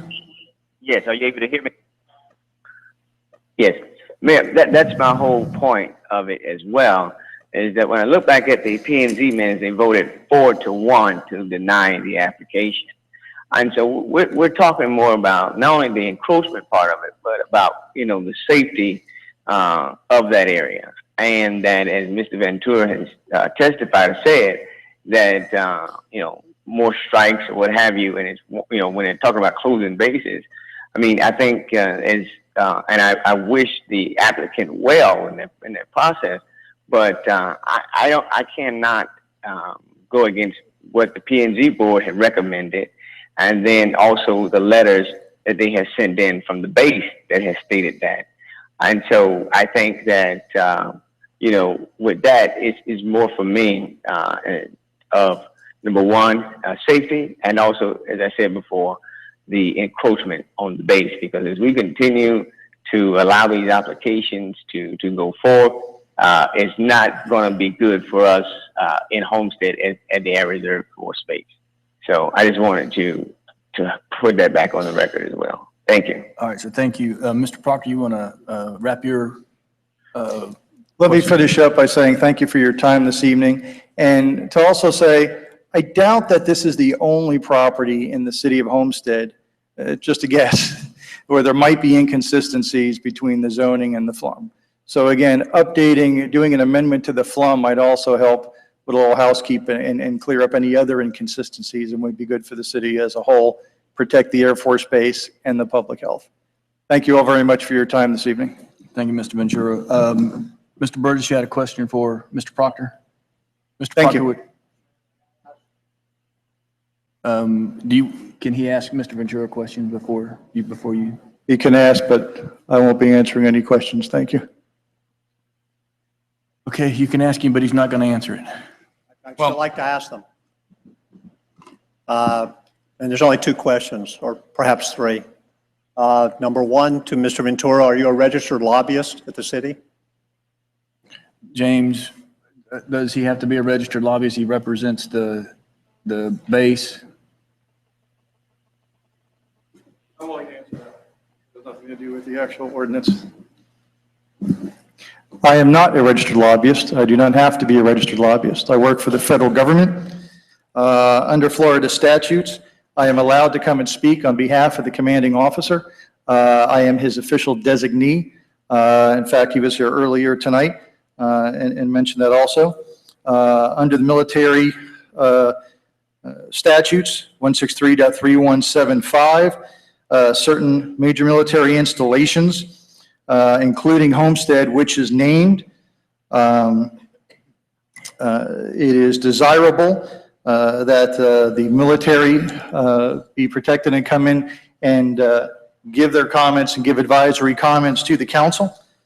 Specifically, each affected local government is also supposed to transmit to the commanding officer of any of these installations. There are proposed changes, comp plan changes, amendments, proposed changes to land development regulations, et cetera, which if approved could affect the intensity, density, or use of the land adjacent to or in close proximity to the military installation. And each affected local government shall provide the military installation opportunity to review and comment on the proposed changes. The commanding officer and/or his designee may provide advisory comments to the affected local government on the impact such changes may have on the mission of the military installation. Further, again, I am a federal employee and cannot be a lobbyist. And Mr. Weiss, he also serves ex officio on the Planning and Zoning Board. Is that relevant?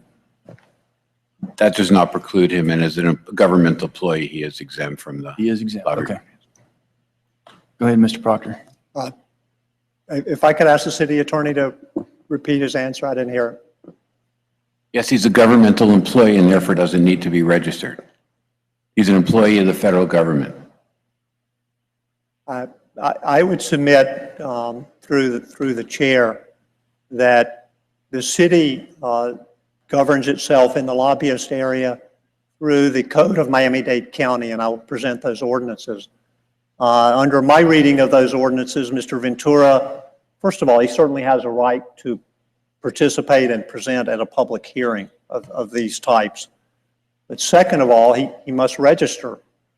He does not have to pay a fee for that registration, unlike myself and others on our team. But it's my opinion that he must register and that his testimony is really improper tonight without registration. And I'll present that ordinance when I conclude. Just one or two other questions, and again, I don't know whether they'll be answered. And that is, does the current zoning on the property allow agricultural uses? And if it does, do agricultural uses permit the congregation of people at certain times to perform agricultural services? And in conjunction with that, does Mr. Ventura believe that that congregation of persons to perform agricultural services is a hazard or a danger? I think he's already put on the record he's not going to answer that question. So you're welcome to propose it, but I don't think you're going to get an answer. Okay, fine.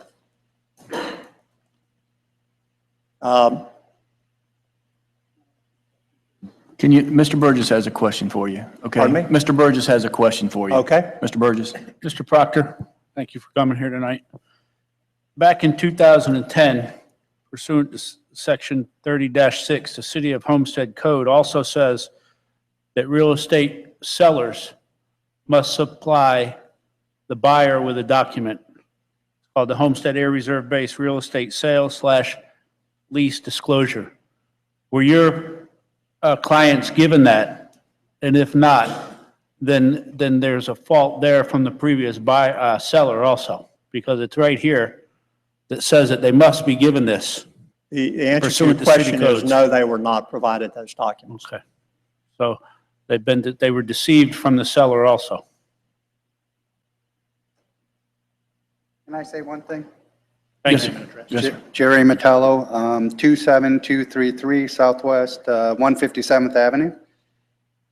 When we started this, before we actually purchased the property, we met with city officials. We were aware of the Air Force's needs. I'm an Air Force guy myself.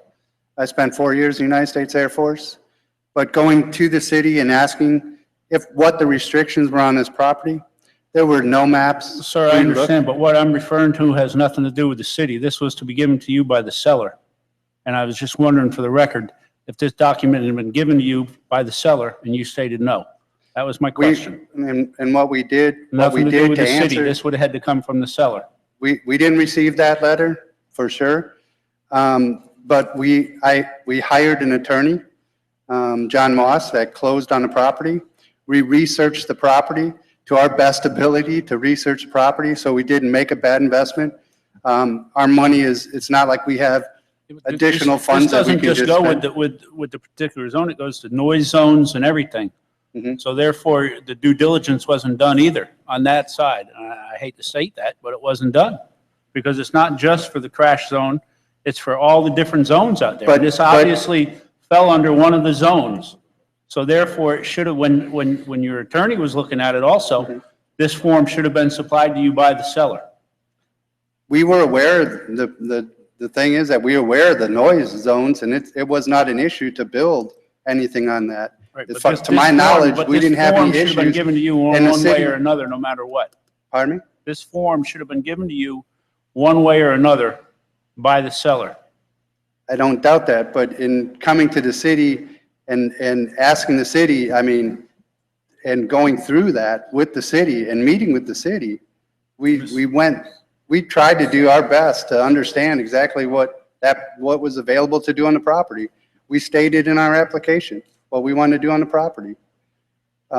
So that's all I wanted to say. That's it.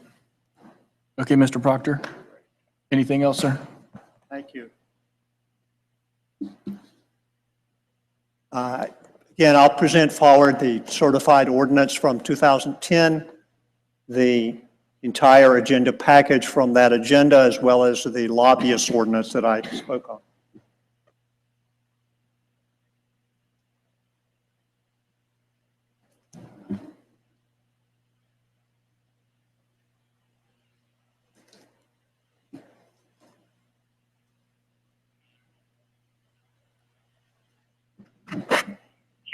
Mayor? Yes, sir, Mr. Williams. Yeah, point of order. I'm raising the point of order for a simple fact that we're looking at an ordinance which, my understanding, and maybe the attorney could correct me, that all federal, all federal governments or that it will always trump any kind of county or municipal government as relates to some factor. Is that, am I incorrect in that? Generally, that's right, but in this particular case, the provisions of the Dade County lobbying ordinance specifically say that any public officer, employee, or appointee who only appears in his or her official capacity shall not be required to register as a lobbyist. So I don't need to debate that with Mr. Proctor. I'm sure he has another opinion, but that's my view.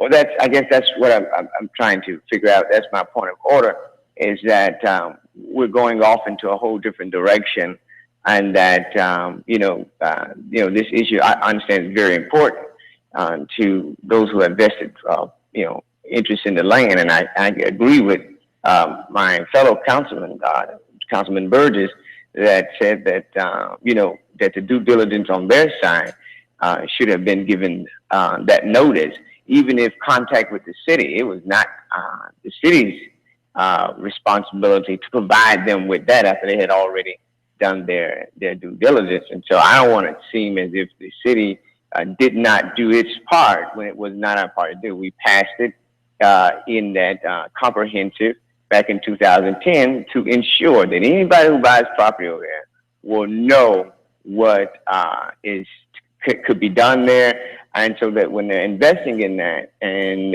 it's not our responsibility as a city to provide something that their attorney or the closing person or real estate agent should have provided them. And so that's why I raised the point of order, because we're really not getting anywhere other than going in circles with this other ordinance. Mr. Proctor, anything else? Is that all, Mr. Williams? Go ahead, Mr. Proctor. Thank you, Mr. Mayor. I appreciate the comments by everyone. To Councilman Burgess, you're absolutely correct. There is a real estate sale and lease disclosure that is part of this ordinance. And it was adopted as such in 2010. Our contention, when we learned of this issue, when we studied this issue, when we talked about it with staff, and our contention to this day is that upon investigation of our property and the overlay ordinance, it is part of the ordinance, as the councilman mentioned earlier. It has certain noise restrictions. It's located close but not in certain other restrictive areas. It is not in the explosives clear zone. The matters that have been presented as part of your package tonight, the matter that's still on the screen indicates a crosshatched area where our property is located. There is no crosshatched area on the corresponding indication of what it means. What is the crosshatched area? There is no indication.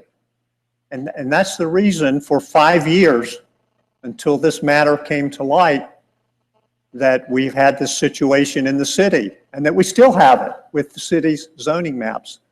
It's the reason why in December 2014, and as part of your package, There's a report from city staff regarding this application at our first hearing that does not make a single mention of the explosives clear zone. How is a property owner, a prospective property owner or a current property owner, or anyone else supposed to know how their property is regulated? And therefore, our contention is that even if this disclosure had been provided, that we would be in the same place this evening. Mr. Metallo has undergone the research as if he received this disclosure, because Mr. Moss told him, hey, you might want to check out the base regulations with the city because you're located close to the base. That's the dilemma that has been created here. And I want to say before I go too much further, I don't think it's anyone's intentional acts here. I can't begin to say that in 2010 there was some effort to misrepresent people that own property in this area.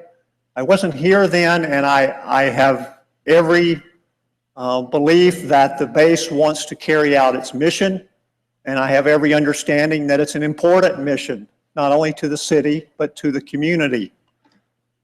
But the problem is these owners and this property were not designated in a legal fashion in 2010 and have not been designated as such going forward. And you've seen some maps this evening.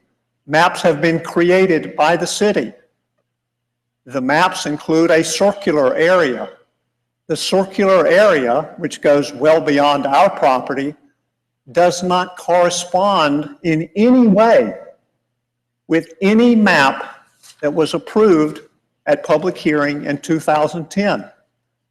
The latest map, which I presented, was created by staff just within the last 2 months, again showing the circular area.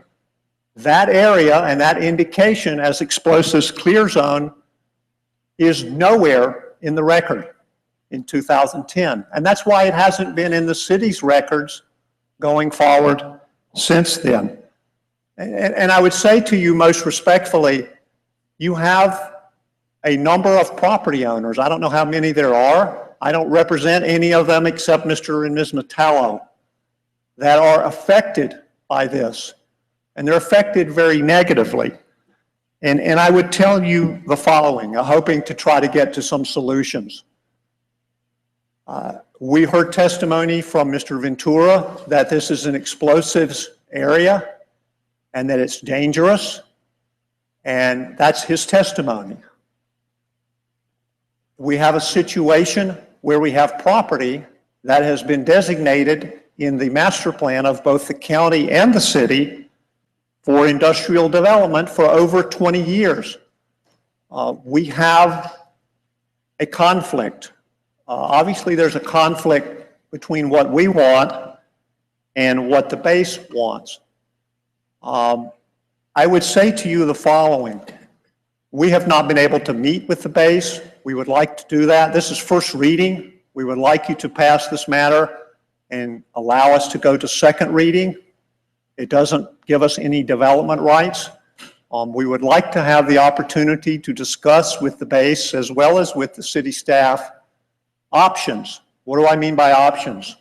Transfer development rights, which were granted for some of the properties in the airport clear zone, which was part of the ordinance.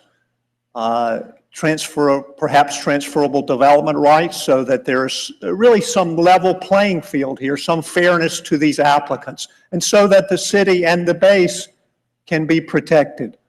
We realize that we're in a different situation now than when we came into this over a year ago.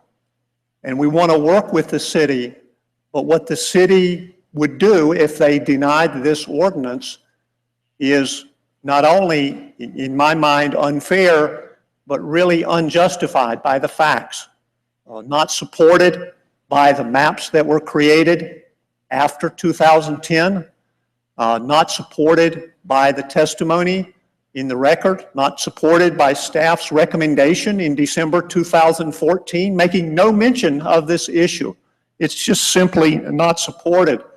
And I asked Mr. Ventura the questions, and I'll ask them kind of generally to the council about agriculture and the congregation of persons to perform agriculture, whether it be growing or picking or gathering or, you know, certain seasonal activity that occurs with agriculture. What I'm hearing and what I'm seeing, and I think, Mr. Mayor, you hit on the issue in part a little bit earlier, is that there is a danger and there is a concern here that really flows between the city and the base. And I would submit to you that one of the options that should be on the table, if you want to address that concern in a real and meaningful way, is to ask, or to allow us to ask the base and the federal government to purchase this property and to purchase perhaps some of the properties around us that have the same purported dangers and same purported issues. These are solutions that are not easy, but they would be fair if they would be taken. Here's the big dilemma, if you will. Mr. Proctor, we've got a lot to do tonight, so please, I mean, we're continuing to talk about the same things over and over again. I need to get the council's opinion on this and we'll move forward, but please kind of bring this thing to a close if you can. I would appreciate it. May I wrap up for just a moment? Mayor, Mr. Burgess is next. Mr. Burgess is next, Mr. Williams, and I'll get you, okay, Mr. Burgess? Okay, but my point of order has to be ruled He said he wasn't here in 2009 and 2010. We've been down that road of trying to get the federal government to come in and purchase things. That's a dead-end road. We tried it and tried it and tried it with the Alger property and some other properties out there. So that's not a doable solution, or at least it wasn't 5 years ago. And I don't see, I haven't seen or heard of their opinions or their actions changing in any way over the last 5 years to change that process down here for us either. So I just wanted to put that out there. All right, Mr. Williams? Mayor, could you rule on my point of order, please? Because now we're going into a whole different area of... Can't hear you, Mr. Williams. Yes, I'm sorry. Could you rule on my point of order? Because now we're going into a whole other territory about the base purchasing property, and that's not what the applicant is there for. Applicant is there for rezoning. Point of order. Can you just rule on that? We're We're in a whole different category now. That's not even on the agenda of that. We're getting ready to close the public hearing unless there's not someone from either of the two speakers that have spoken. I want to ask anything from the public. Is there anyone from the public that would like to speak for or against this? I'll close the public hearing. James? Mr. Mayor, we're in the middle of a quasi-judicial hearing, which litigation may ensue from. I don't know. But in the protection of the city, in protection of the record, and to afford the applicant and Mr. Proctor due process rights, I want to make sure that Mr. Proctor is able to wrap up his comments and finish whatever he needs to say to you all and finalize any questions from you or the audience that may be out there, so that there is not a question with regards to a due process right not being afforded. And that's fair enough, and we need to get that closed off fairly quickly. So there's no other comments from the public at this time. Mr. Proctor can finish up his statement, and then we're going to ask the council for direction. Mr. Proctor? Thank you, Mr. Mayor and Mr. White. I don't have very much more. The situation that you're in, and I appreciate that having land purchased may be difficult, but this is a new situation being brought to light to you for the first time. You weren't responsible for it. Mr. Corradino was not responsible for it, but we think it needs to be remedied. We think it is flawed, not only from a fairness standpoint, but from a legal standpoint. we don't think there is evidence to support this overlay. The situation that you're in, which I can sympathize with, is that all of the risk on this matter going forward, whether it be legal risk or other risk, is yours. One of the first questions that was asked in the proceedings tonight was, who is responsible for this property in terms of the regulation and the zoning? And Mr. White's answer correctly was the city. This is your ordinance. And this ordinance is flawed. And I want to say on behalf of the Metellos, we didn't come into this process to create a danger with the base, but we would like to be part of a process where that danger can be remedied in a way that's fair to our clients and perhaps to other property owners in the immediate area. With that, Mr. Mayor, we appreciate your attention, and we ask for your approval on first reading and consideration of some of the remedies that I have raised. Thank you. Thank you, sir. Mr. White. Yes, Mr. Mayor. Before you close the public hearing, I would like an opportunity to say a few things. And I would also request the opportunity for Mr. Cordino to say a few things in rebuttal to Mr. Proctor's issue with regards to the new maps. And Mr. Cordino can explain that those maps were primarily generated in the last month, 2 months for purposes of discussion and for visuals to make it easier to see with regards to the lines on the maps. So if you'll give us that opportunity, we'd like to do that before you close the public hearing. Okay, and speak to the council. It's not a debate here. Just tell us your position. Joe? Mr. Mayor, I have to ask, not knowing what is going to be said, for the ability to not only hear it, but view it and cross-examine it. Okay. Joe? The only statement I'd like to make is that the one we made previously, the map that we showed, the map in question, the one we have here, which Mr. Proctor asked to be put up on the screen, is really a graphic representation of the lines that were approved in the ordinance. What we did was simply go to the map, which is on a geographic information system base. That's set up with various layers on it for the various zones that it's trying to portray, and we turned on the map layer. The reason you don't see that layer or that circle in any of the maps like you see up on the screen is because it's outside of the city boundaries. The area that he's, the red line that he's talking about, the other side of the explosive zone, it's outside of the city boundaries, and we don't regulate outside of the city boundaries, so it's not germane to the conversation of regulation within the city. Other than that, the map we have is very clear. It shows a zone. It shows an explosive clear zone. There's no question in my mind that the explosive clear zone exists and was put in place by that ordinance. And if you look at the map that I have on the screen, there's also no question that the property is in that zone.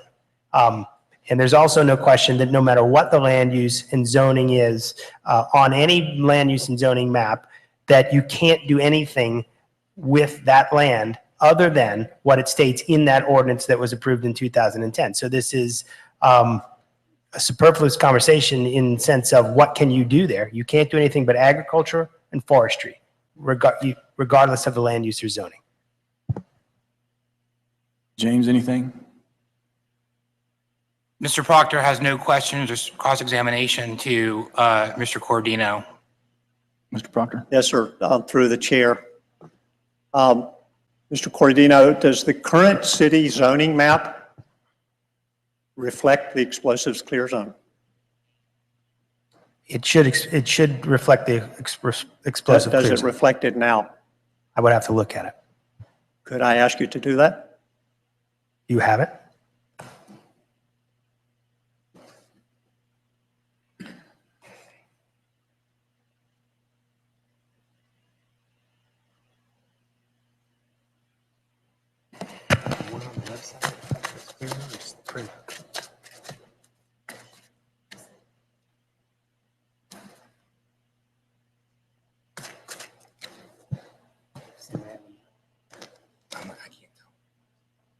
Oh, is that? That's 2015. Black and white.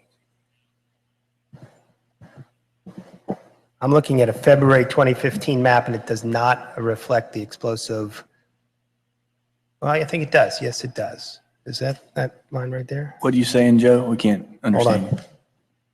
Can I ask through the chair, if you would also look at the map dated October 2015 that I presented?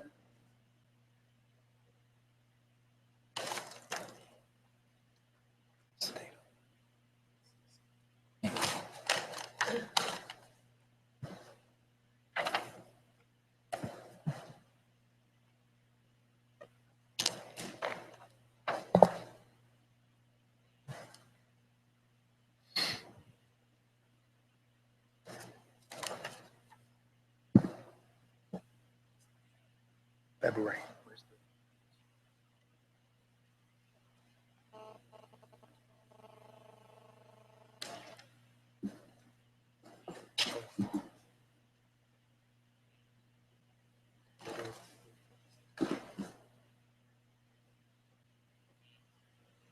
The one I'm looking at from October does not have the clear zone on it. Thank you. No further questions. Okay, James? Yes, Mr. Mayor. There's a few things that I would like to say because Mr. Proctor has made certain claims with regards to the legality of this ordinance and the improper or lack of notice or designation of this particular property. And I would just like to say that I was sitting here for many years while we were having workshops and various hearings with regards to the establishment of this ordinance. The whereas clauses in the ordinance itself memorialize legislative intent that form the basis of the regulation. The ordinance was properly noticed in various newspaper publications, and there were numerous discussions, conversations that ensued over periods of a couple of years and a couple of months with regards to this ordinance. The ordinance, the actual adoption of the ordinance had first and second reading. Those hearings were properly noticed. This is an overlay zoning. So irrespective of whether these overlay zoning layers or maps are on the official zoning map or not on the official zoning map does not make the official zoning map defective. This ordinance stands on its own. It's viewed in context and in correlation with and in conjunction with the zoning map. So just because a noise level or an explosive clear zone overlay zone is not on your official zoning map, I respectfully disagree with Mr. Proctor that it causes any sort of issue or legal issue with regards to the adoption of the ordinance. That's just not so. I think from that map, as Mr. Cordino explained, you'll see that the city's boundaries align with the base in that square where the red dot is. And so anything outside of that is outside of the city limits. So none of the maps that are exhibits to this ordinance reflect areas that go beyond the base or outside the city limits. And I think it's important that you have to take into consideration that it's a series of exhibits and a series of maps, as Mr. Ventura explained to you, that establish the overlay zone. And then within that military overlay zone, it's further divided into various components, the crash zone, the noise zones, the explosive clear zones. So you can't just look at one map alone. You have to look at all of those maps and put them together. The ordinance also says that if there's an issue with regards to a boundary dispute or a boundary issue, that Mr. Corradino, in conjunction with Mr. Ventura, or whomever that designee may be, are the ones who make the determination with regards to the boundary of the map and the legislative intent of the council or the city when adopting that particular ordinance or line. So I think it's important to have you know that. I think it's important for me to say that on the record because I didn't want anyone to take away from this evening's hearing thinking that, or the record reflecting that, there is some legal infirmity or notice issue with regards to the ordinance that's before you. Let me ask you a question too, James. Now, you know, at the end of the day, the responsibility falls on the council to make the determination of health, safety, and welfare for the community. And obviously, there's a lot of opinions in the room right now that says that, you know, differing opinions. But the opinion of the council is health, safety, and welfare of this community is also the relevant point here tonight, correct? This is going to be challenged most likely someplace else on the rule of law. But right now, we've got, you know, a policy board here that's responsible to the community. So, you know, that's why I understand we've been going through this long process to get, you know, all the legal issues out on the table. But at some point in time, you got to let it get in front of this board so that this board can make that final decision on to the safety of the community. And would we, or should we allow, you know, things to happen in where we are sure that there is a potential for hazard? I think that's the question. And I can try to provide some background or explain that. Yes, you are correct in that that you are the policymakers, and this is setting policy with regards to what this area looks like and how it's zoned and the regulations pertaining to and around the base. You're mandated under state law to address those issues with regards to compatibility and encroachment. You're required under state law to have comp plan policies that specifically reference and deal with the future land use element of your comprehensive plan. Mr. Ventura had mentioned some of those in his presentation to you, and certainly it's within your purview. And at some point, as Mr. Ventura had indicated or asked, you may want to revisit or look at a future land use map or regulations, policy regulations with regard to this ordinance. And all that's important in background for purposes of this hearing, but the issue before you all this evening is a rezoning request. And the criteria in which you are looking at and viewing this quasi-judicial hearing is three things. And that is, one, whether or not the applicant was afforded procedural due process and notice, had an opportunity to be heard, cross-examine witnesses, and it was fair for the applicant. The second issue is whether or not the decision that you will make is based on competent and substantial evidence in the record. And the third is whether or not the essential requirements of the law were followed. So on the second prong, with regards to the competent and substantial evidence, so that is all the information that is in your agenda packet. That's the information that Mr. Corradino testified to. It's the information that Mr. Ventura testified to, and the evidence that were presented into the record. So whatever decision you all make tonight needs to be based on the evidence that you've heard this evening.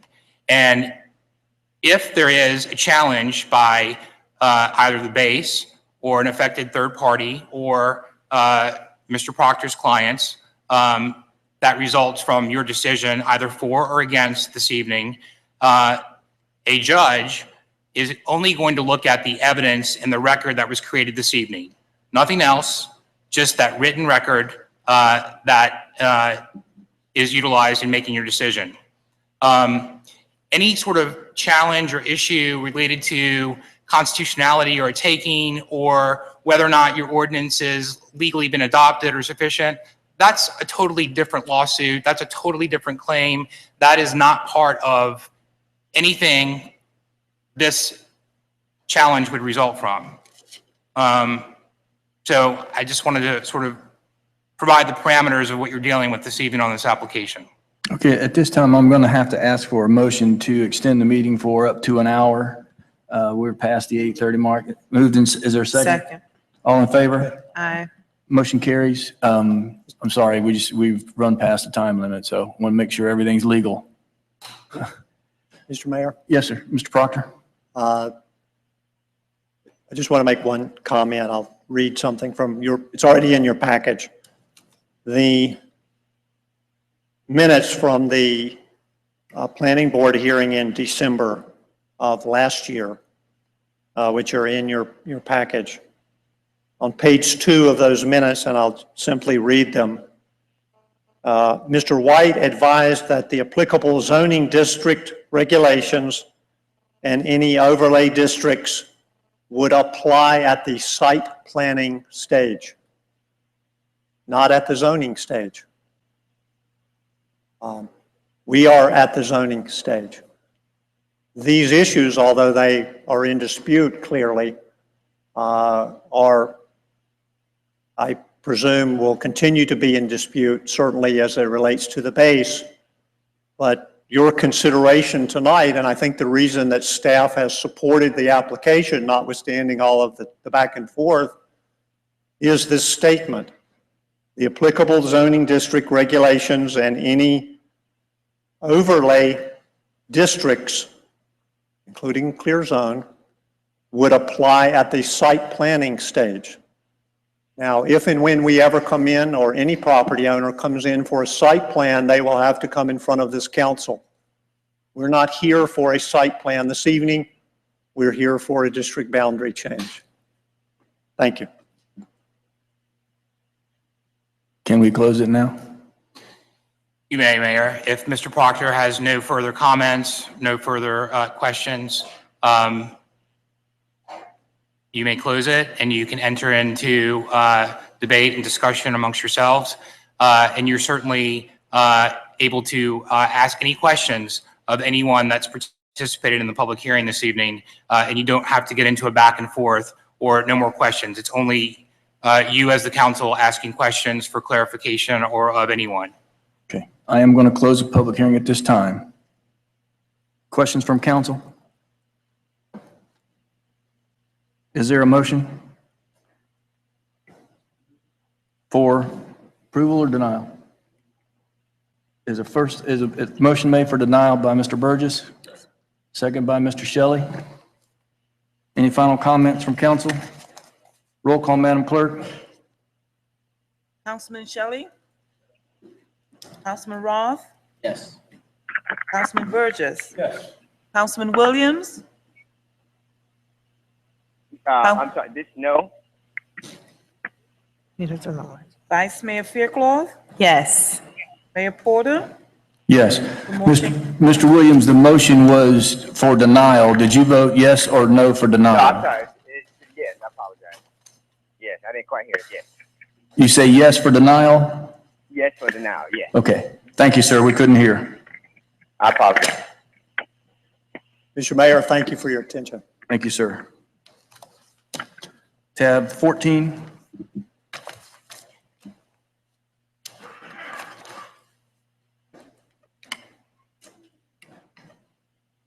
Yes, Mayor. Tab 14 and tab 15. Excuse me, James, it's 8:30. And so you did. I'm We sorry. extended it Thank for you. up to an hour. Tab 14 and tab 15 deal with the same proposed single-family residential development. I can introduce both the resolutions. You can have a public hearing on both and then take a vote separately. Separate vote. Okay. So tab 14 is a resolution of the City of Homestead, Florida, granting site plan approval for 16-unit single-family residential subdivision on an approximately 3.7 acre parcel for property located east of Southwest 162nd Avenue, Farm Life Road, and north of Southwest 320th Street, Maury Drive, as legally described in Exhibit A and providing for an effective date. Tab 15 is a resolution of the City of Homestead, Florida, granting tentative plat approval for a 16-unit residential single-family subdivision located east of Southwest 162nd Avenue, Farm Life Road, north of Southwest 320th Street, Maury Drive, as legally described in Exhibit A, consisting of approximately 3.7 acres and providing for an effective date. Mr. Cordino? Yes, sir. We are recommending approval of this. This is, like we said, a 16-unit, single-family development on 3.7 acres of land. The land use and the zoning are consistent with one another, and the site plan meets all of the criteria within the zoning category. So we're recommending approval. And we also, on the subsequent issue, have reviewed the T-plat, and it also meets the criteria in the code. We're recommending approval. Both 14 and 15 recommended approval. Yes, sir. Mr. Shelley? Thank you, Mayor. Just a quick question, not really necessarily related to this particular project, but just in general, and I know we've already had a long meeting, so we can have further discussion later. But my biggest question is as our large parcels of land have been developed, and now we're kind of into these smaller parcels, 3, 5, 10, 20 acre parcels, how have other communities, I guess, addressed the issue of, now only having one way in and one way out? And so this is a particular smaller development, so it's not likely to cause as big of traffic backups, tie-ups, et cetera. But as we get into this one way in, one way out, especially as you have more homes in each one of these developments, how has that been addressed in other cities? And it's really more for just a future discussion. We don't have to address that tonight. But just something to be considerate of as we're now developing smaller parcels, smaller developments. There's not two ways in, two ways out, or multiple ways in, multiple ways out, which can cause traffic backups going in and out of these subdivisions. Well, obviously, you'd like to have more than one access point to these things for a variety of reasons. So safety is one of them. I think what other communities have done is try to look with foresight at developments that had come earlier in the stage and plan stub outs or some other types of connections so that you could have that access between developments. In this case, this is a very small parcel that's kind of it's pinned against the turnpike. So yeah, it's not really, it doesn't have four sides to it. If it had four sides, we would have given it more access. It's really just got one side. Right, and I'm not really about this particular parcel. Because it's up, this is the first time we've seen it, and I think we're going to see more of this as the development is picking up again. And what we have left is a lot of these smaller parcels. Just something for you guys to think about, and the staff side, planning side, and us to think about as a council, policymakers. Is this something we want to try to get ahead of, and can we get ahead of it, or we've already lost the battle at this point? So this is the illustrative development to just kind of use, even though this was smaller than I think would be able to address that anyway. So that was all. Just wanted to raise that. Thank you. And on the heels of that, Mr. Cordino, there is a lot of traffic on that road. It splits to 4-lane in the middle, and then it narrows back to 2 lanes. And so eventually you're going to have a full 4-lane, entrance and exit on that whole particular stretch of the road. Does this development have an impact fee that's collected to help us fund that? Yeah, well, we collect impact fees for parks, roads, and police. We ran it through concurrency. It didn't trigger any mitigation, but yeah, the impact fee is collected for those types of things. Eventually, that road, which I believe is a section line road, will have to meet the county standards. Julio could speak better to that, but I think that's a much wider section than it is right now. It will eventually be improved. Well, just make sure and take a real close look at that entrance and exit there, because it narrows from 4 to 2 right in that general area, and it's kind of a cumbersome area to begin with without the full 4 laning in there. Yes, sir. Mr. Burgess? Mr. Cordino, in the traffic review section, it says that the overall impact was deemed to be in compliance. In compliance to more failing roads? No, sir. It did not push the level of service above an acceptable threshold. We're already failing there. So how do we even accept a study? And don't tell me we're not failing, because I'm going to tell you that guy's clicker isn't clicking when people are driving over it on that road over there, because anybody that drives up and down that road will see that any more traffic on that road without improvements is terrible. So how does our own traffic engineer tell me that this doesn't have an impact? Because it does. 5 cars, 10 cars, whatever more over trying to get in and out of that intersection over there where they're coming in and out has an impact. You are correct in that every trip has an impact on the network. But the rules that apply to this mean that those trips needed to Was be. it Formula B or A that he used? Because I know how these guys go. We run over these things with a pretty stern eye because we want to make sure that if they've caused an impact that they need to mitigate, that we take the opportunity to have them mitigate. I just want to make sure the city is getting a fair shake, because as the mayor stated, and then I stated at the prior meeting, and I even asked our Public Works Director to call the county and see if we can get a light over there, because a light is needed in that vicinity. I just want to make sure we're getting a fair shake and that we're reviewing things properly and that we're using the proper formulas or whatever it is to make sure that everything is done I can for the assure best you, advantage of the city, not the developer. I can assure you, we're looking at these with very strictly and as your advocate. Thank you. Thank you, Mayor. And Joe, to follow up, this is a left-hand turn only, I mean, a right-hand turn only out of this development. You can only go northbound. There's no cut across, correct? I believe that's the case, sir. They don't work. Is that right? Look at the one coming out of the public. You say that, it's on the plans drawn up that Yes. way. Yes, sir. That's correct. So if somebody wants to go southbound, they're going to go up and try to make a U-turn Right. in Yes, that, sir. in Now we're that. creating an even worse headache. So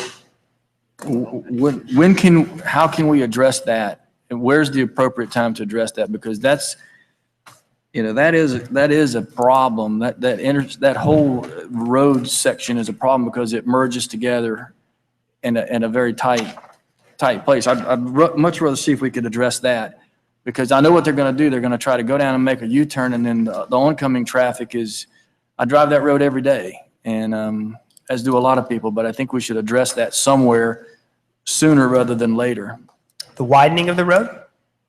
Accommodate some right-hand and left-hand turn out of that intersect, I mean, that development. I know there's only 16 homes, but as you come to that intersection, you can only go northbound on Farm Life. You can't go southbound unless you go up to the point and make a U-turn. And it's 2 lanes there. And you're you're going from 4 lanes into 2 lanes. It's just setting up a potential problem for us. We can go back and I'll have to take a look at exactly where that stands in the recommendations, and perhaps we can facilitate both those movements. Well, we requested help from developers out on the Kingman intersection where we had a similar situation where you couldn't cross over the road and go southbound. I'd like to see if we could get some help here temporarily, because I think we're going to have problems. I know we're going to have problems with this. All right, I'm going to take a look at it and make a recommendation. Any other questions from council on 14 or 15? And I'll open up the public hearing. This is a public hearing. Gentlemen, go right ahead. Alex Arias, law firm Holland and Knight, 701 Brickell Avenue. I'd just like to add that these 2 applications are a remnant of our rezoning application, which was heard last month. The reason it's back here is we had some minor issues with the HOA documents, which we worked out with the city attorney. The site plan as it stands is exactly what you saw last month. Nothing has been modified or changed since then. And that's all I wish to add. Well, let me ask you a question as a developer. Do you recognize from the drawings here a potential problem with access to the site where you're going to have, you have 2 entrances, but they're both going to be a northbound exit only unless there's some sort of accommodations, because that median is in the way. And I watch people basically risk life and limb to make these left-hand turns. Forget the fact if you go down the road and you do a U-turn. I think we need to address that somewhere, Joe. I don't know where the time is, if now's the time, but somebody's got to provide some sort of crossover. Jojo? Sir, what I was going to suggest was, like we had done with development recently, Palm Ridge Gardens, is we had asked them to go and petition the county as part of a condition for this development that they able to do a curb cut or a median cut and provide that left-hand turning movement. This is relatively the same situation as we had with that, which is in the area. Is now the proper time? Now would be the proper time to Now's the proper time to put that ask. request in to the applicant. Okay. Mr. Shelley? Yeah, just on the heels of that, though, I mean, that intersection, as you're coming east on Maury to then go, north or south, it's to have another cut right next to that cut. Yeah, as it is, the traffic backs up on Maury as people are trying to, so it just ends up being, I think we create more problems than we solve. I just think it's problematic all the way around. Well, it may be, and that's why I would suggest that they go to the county and get it permitted. The county will be able to tell us through their analysis if it's going to create more problems than it solves. If that's the case, I mean, because we didn't study that through here, we just have that left, the right turn movement out. If that's the case, they won't permit it. If it is safe and it won't mess up traffic further, then they will permit it. I think maybe the condition ought to be that we ask them to go to the county and get an opinion. So if it's doable, they can do it. If not, we're better off where we are. And then in the little area that's not developed, is that right-of-way property, or are you guys coming back in for additional houses for that? Is that going to be another one-way in with only like 5 or 6 houses? No, that's right-of-way property. After these 16 homes, the actual property, we own the 26 homes above. Right. The subdivision of Tropical Villas will be complete. Yeah, that's correct. All right. Yeah, that's just, again, my same thing that the mayor had mentioned. It's just, I think, I'm happy with the study, but I think you're still going to have a problem there with that intersection starting to really become problematic. It already is. I mean, it already needs almost a stoplight there because with school traffic and some other things, because I used to come to City Hall that way, and it's got to be where you almost wait 5-10 minutes. Another option would be to ask them to perform a signal warrant analysis at that intersection, which is the way the county would end up justifying a traffic signal. They won't put one without that signal warrant analysis. That hasn't been performed. Maybe they can perform that. And yeah, because a traffic signal there might actually solve the problem versus just another cut, because if it works out right, that may be able to solve both the ingress and egress of the building, the subdivision, plus that Maury dead end right there. right, because that road in its current condition is built for, probably built without this development or the one to the north. And so it wouldn't be a bad idea for the county to revisit the signal, or the applicant to revisit the signal for the county. And then so how would we do that from here? Do we pass it with a condition that they do that and they have to meet certain things? Do we? I believe you can condition it as part of the approval. Anything else? And Joe or Julio, whose responsibility is it, that road? Because there's a bridge involved there, and I know, 4-laning is one thing, but building a bridge is, a fairly substantial cost. Is that a city road, county road? That is it's a city road right now. So we will be responsible, either us or through making developers do it, but we would be responsible for making any type of widening. Okay. But we do, as Cordino stated, we do have to make sure that the county approves the design, because it is a sectional road, and as such, it requires county approval. Would you be opposed? You've heard the concerns of the council, and we'd like to have some sort of comfort that we're not making things worse by either my idea or someone else's idea. But would you be opposed to, as a condition, Absolutely going to the not. county? We'd be willing to go to the county and see if it's a possibility of being able to conduct that process with the right-of-way. And if possible, then we would undertake it. Anything else from council?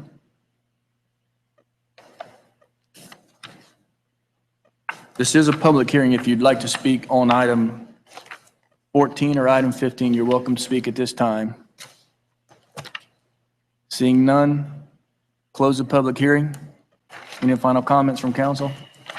Is there a motion on tab 14? Is that the site plan?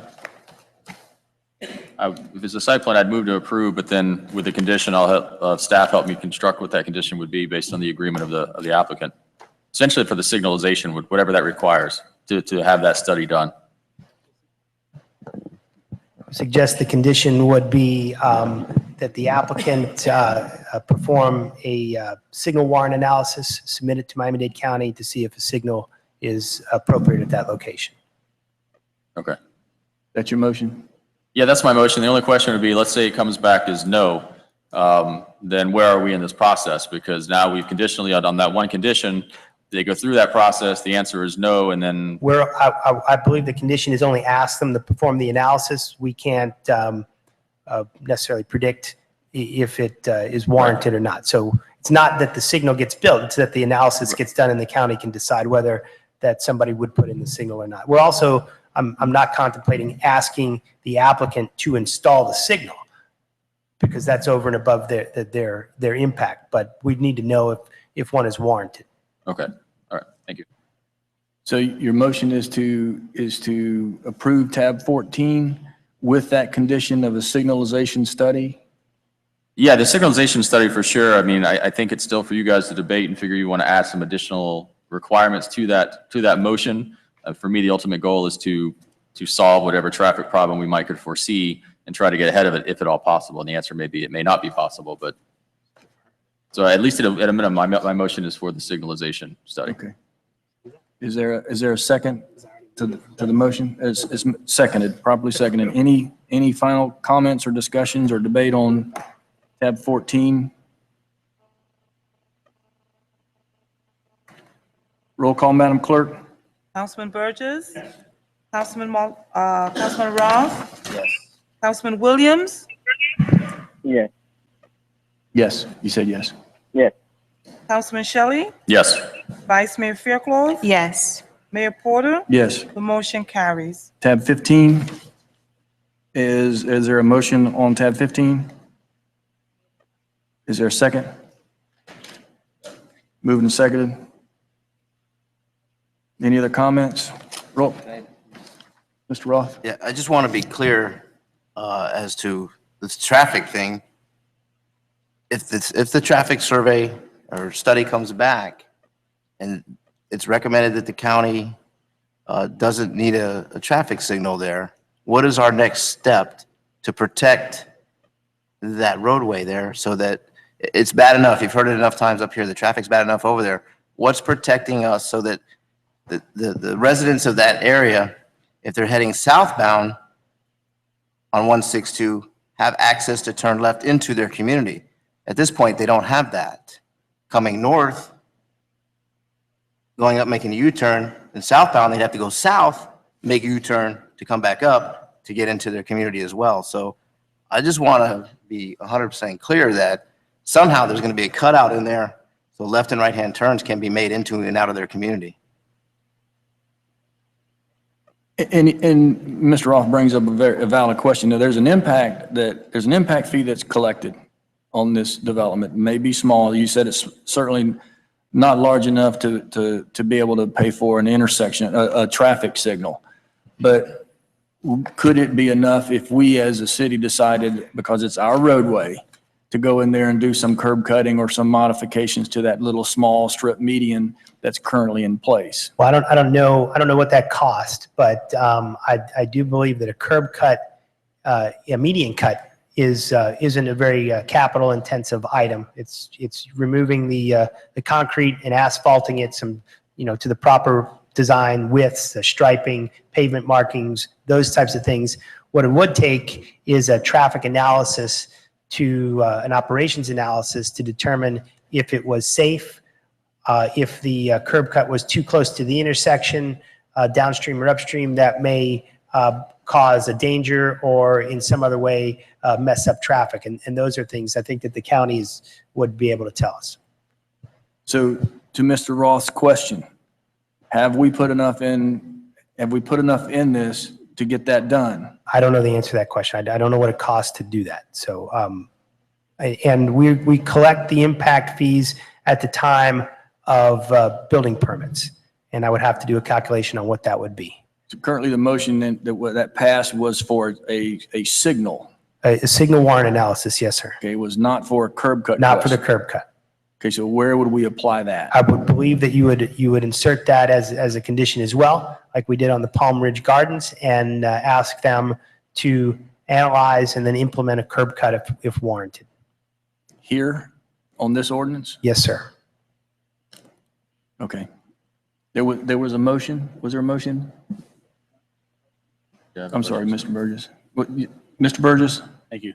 Joe, I believe when we did Palm Ridge, it was 750 or 1,000 feet from the next driveway or intersection or whatever. And I don't believe that's going to fall under this. Yeah, there's a good chance that it's too close to an intersection and therefore not an appropriate place for a curb cut. I don't know the answer to that question. Anything else, sir? Mr. Burgess? Is that it? Mr. Shelley?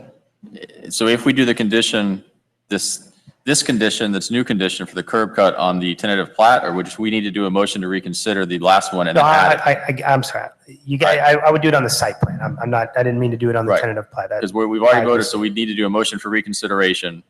All right, so I'll make that motion, and, well, before I do that, is that what the will of the council is?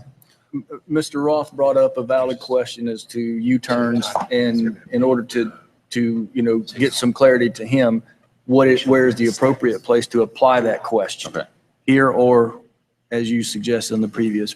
Yeah, well, I don't want us to go through the exercise of reconsidering to then revote on the same thing we just reconsidered. So I'll let you guys, if the will of council is, I'll make that motion, or anyone else can make that motion. If you guys want to have the curb cut added to the signalization study, so I'll let you guys figure that out. Mr. Roth, you propose, you would like to see that? Yes, I do. I think that's a fair analysis to ask for. But where it happens, is it in the last one or is it in this one? Well, he'll make a motion to reconsider. James had something if you want to. Okay, so you made a motion to reconsider. Yeah, I will make a motion to reconsider, but I know James is looking to speak. I just, in speaking with Joe, I think I just want to make sure that what you all are saying is going to be properly memorialized. So I think Joe alluded to that in order to assess whether or not a curb cut can be done, there's a separate operational study that will happen. You're saying install the curb cut. No, I'm saying study. Study. Or it's not mine. The curb cut is not mine. I'm just doing the motion to reconsider. That's Mr. Councilman Roth is the one that's requesting the curb. So I'll let him set the condition there. But first, we need to get back to that item, correct? Motion to reconsider the Yeah. site plan approval. Right. So my motion is to reconsider the site plan approval. Is there a second? All in favor? Aye. Aye. Okay, so Mr. Roth, are you comfortable with adding in a study to see whether a curb cut is suitable or recommended Or allowable? or allowed? Yes. Yes. So the motion would be approval with the study for the traffic light and with a study as to the availability of curb cut. Correct. And I would just add that we'd want them to go to Miami-Dade County and see if those things were permittable on the county's behalf. They'll be the determinant on that. Okay, if that's the motion, is a maker of the motion? Who's offering the motion? I'll make that motion. Mr. Shelley, is there a second? Is there a second by the Vice Mayor? On this is on tab 14. Mr. Mayor, if I may, if Ma'am. Mr. Bray can Get back speak to the issue of what the city would be able to do at that location in the event that the study comes back and says, yes, there should be a curb cut or whatever the case may be. Mr. Bray? Yes, I just wanted to bring up a couple issues here. First, Mr. Corradino was correct in stating that in the motion, there has to be a requirement of them to go to the county to get guidance from them regarding that, because they're the ones that have jurisdiction regarding pavement markings, traffic flow, et cetera. So they would be the ones that would make that recommendation. And of course, would then approve or disapprove the plans once it goes to them for these curb cuts, et cetera, on the roadway. In addition to that, if they come back with basically a statement that it is necessary to have that curb cut in there for it to work properly, and it does, then the question comes up as who pays for it. Whether the city pays for it under our CIP program, or is it something that the developer would have to cover under their expenses. So that is also important to keep in mind, that once they decide one way or another whether it's needed or not, is then who pays for that improvement. Well, the question, then the follow-up question is, if they're required by law to pay for a portion through their impact fee, is that enough, estimated to be enough to cover any kind of a curb cut? And I don't know that. How would we decide, is it fair to apply all this to this one developer, or there's going to be other developers that are going to come along as well? Well, when it comes to a curb cut, the curb cut only benefits this development because it's actually allowing for egress and entrance to the property. So that would, in my view, be a direct benefit that they will be getting from that curb cut that no one else really is going to use unless they live in that development. You represent the applicant. I think the question of that really comes down to cost and how much of that cost is actually absorbed by the impact fee, whether it's covered by the entire impact fee or if there's still some left over after. Again, it's an issue that's related to the ultimate cost of the curb cut, which I don't think. So right now, the motion is to just have the studies. There's nothing in the motion that says as to cost and who pays for it. So as to the motion for approval on tab 14 with the 2 additional requirements, roll call, Madam Clerk. Councilman Roth? Yes. Councilman Williams? Yes. Yes. Councilman Shelley? Councilman Burgess? Vice Mayor Faircloth? Yes. Mayor Porter? Yes. The motion carries. Tab 15. Is there a motion? Is there a second? Second. Any final questions? Roll call, Madam Clerk. Councilman Burgess? Councilman Shelley? Yes. Councilman Williams? Yes. Councilman Roth? Yes. Vice Mayor Faircloth? Yes. Mayor Porter? Yes. The motion carries. Tab 16. Your mic's off, James. Your mic's off. Sorry about that.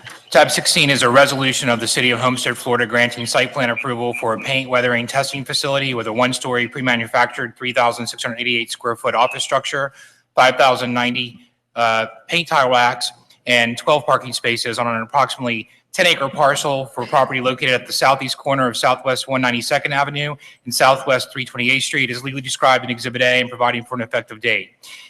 I can introduce tab 17 as well. It's the same project. Same project, yes. Tab 17 is a resolution of the City of Homestead, Florida, granting a variance request from Section 30-276A, uses permitted, the City Code of Ordinances to permit outdoor storage of materials, products, and operations in conjunction with the operation of a paint weathering testing facility on an approximately 10-acre parcel for property located at the southeast corner of Southwest 192nd Avenue and Southwest 328th Street, as legally described in Exhibit A and providing for an effective date. Staff report on 16 and 17.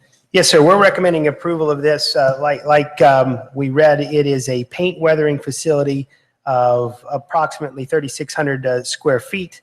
It's got all the ancillary parking and things that it needs to have. It is in the B2 the B2 zone, B2 land use. I'm sorry, the land use is technology mixed use, and it is in the B2 zoning, which permits these types of things.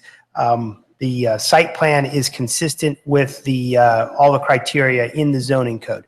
The issue that we have and why this needs a variance is because the B2 zoning has a provision in it that provides that all storage of materials and products and operations of work of every character needs to be conducted entirely within the walls and under the roof of a building. And one of the items that is not required to do this is something like a nursery. We are recommending approval of the variance in this case because a paint weathering facility is very similar to a nursery in the sense that you can't weather paint indoors.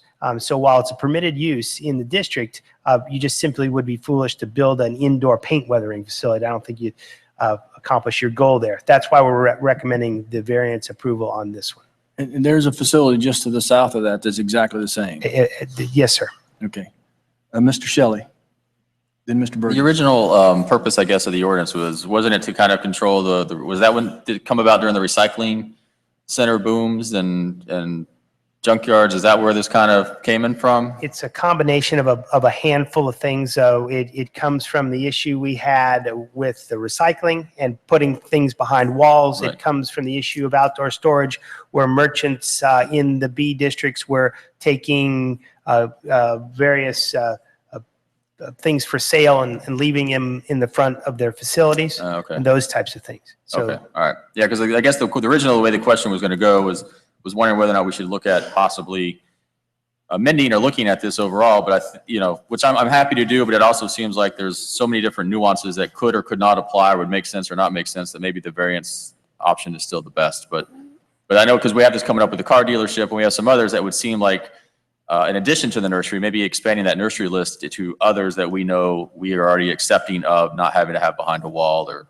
within fencing. So this has become a problematic section of the code. We've got a list of code amendments or policy decisions that we want to bring up to you. We'll do that in a subsequent COW. This is on the list, and we happen to have 3 things winding through the system right now that are all touching on this provision and requesting variances.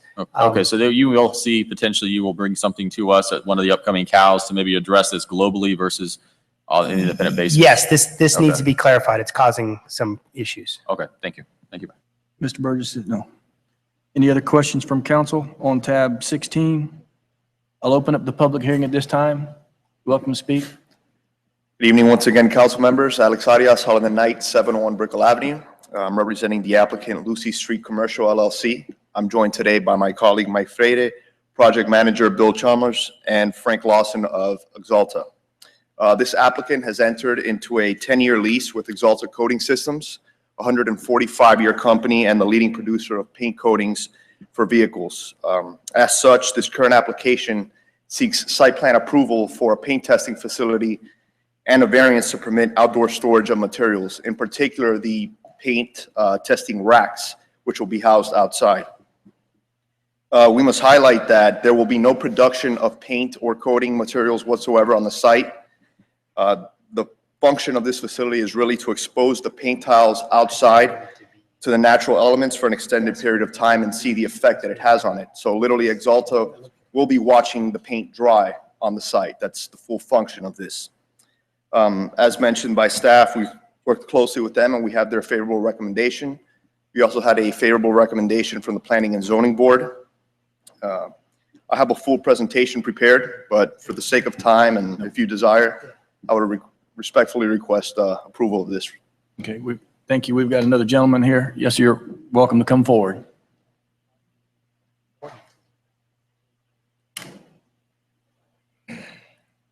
Yeah, my name is Mike Crudson, and that's spelled Crewdson,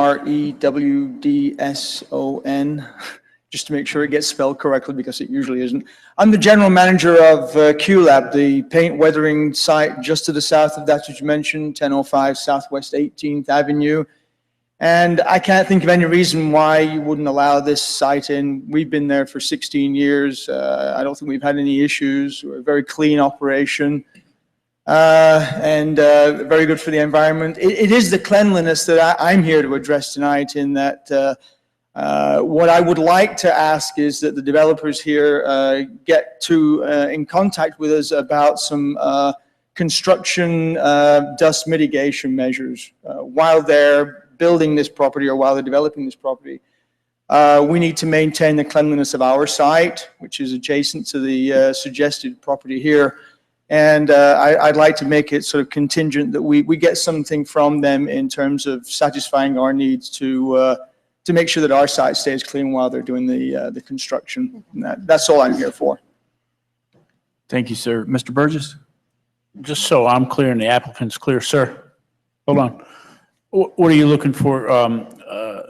Construction fencing to be put up, watering of the site, or what do you need so that you can continue on with your facility down there without interruption of service? I'm not sure what they would be able to come back with us now. We've got a Right now, what we have to mitigate ourselves from the dust next to us, which is an agricultural property, is we've allowed the trees and the vegetation to grow within about 10 feet of our fence line. Their site plan calls for removing that vegetation line and building their fence within about 2 feet of our fence line, which will create an unusual 2-foot no man's land, I guess, between the two properties. But if we could maintain a vegetation layer, like you said, a hedge, a tree line, tall grass, something that keeps just the dust down and provides some separation. If we can talk to them about doing something like that, I think we'd be more than satisfied. To the applicant, you guys willing to work with your neighbors, I'm sure? Yeah, absolutely. And actually, we have, I have another landscape diagram here, which shows that the perimeter of the property will be lined with buttonwood trees and other foliage that will protect against, any dust or construction-related issues.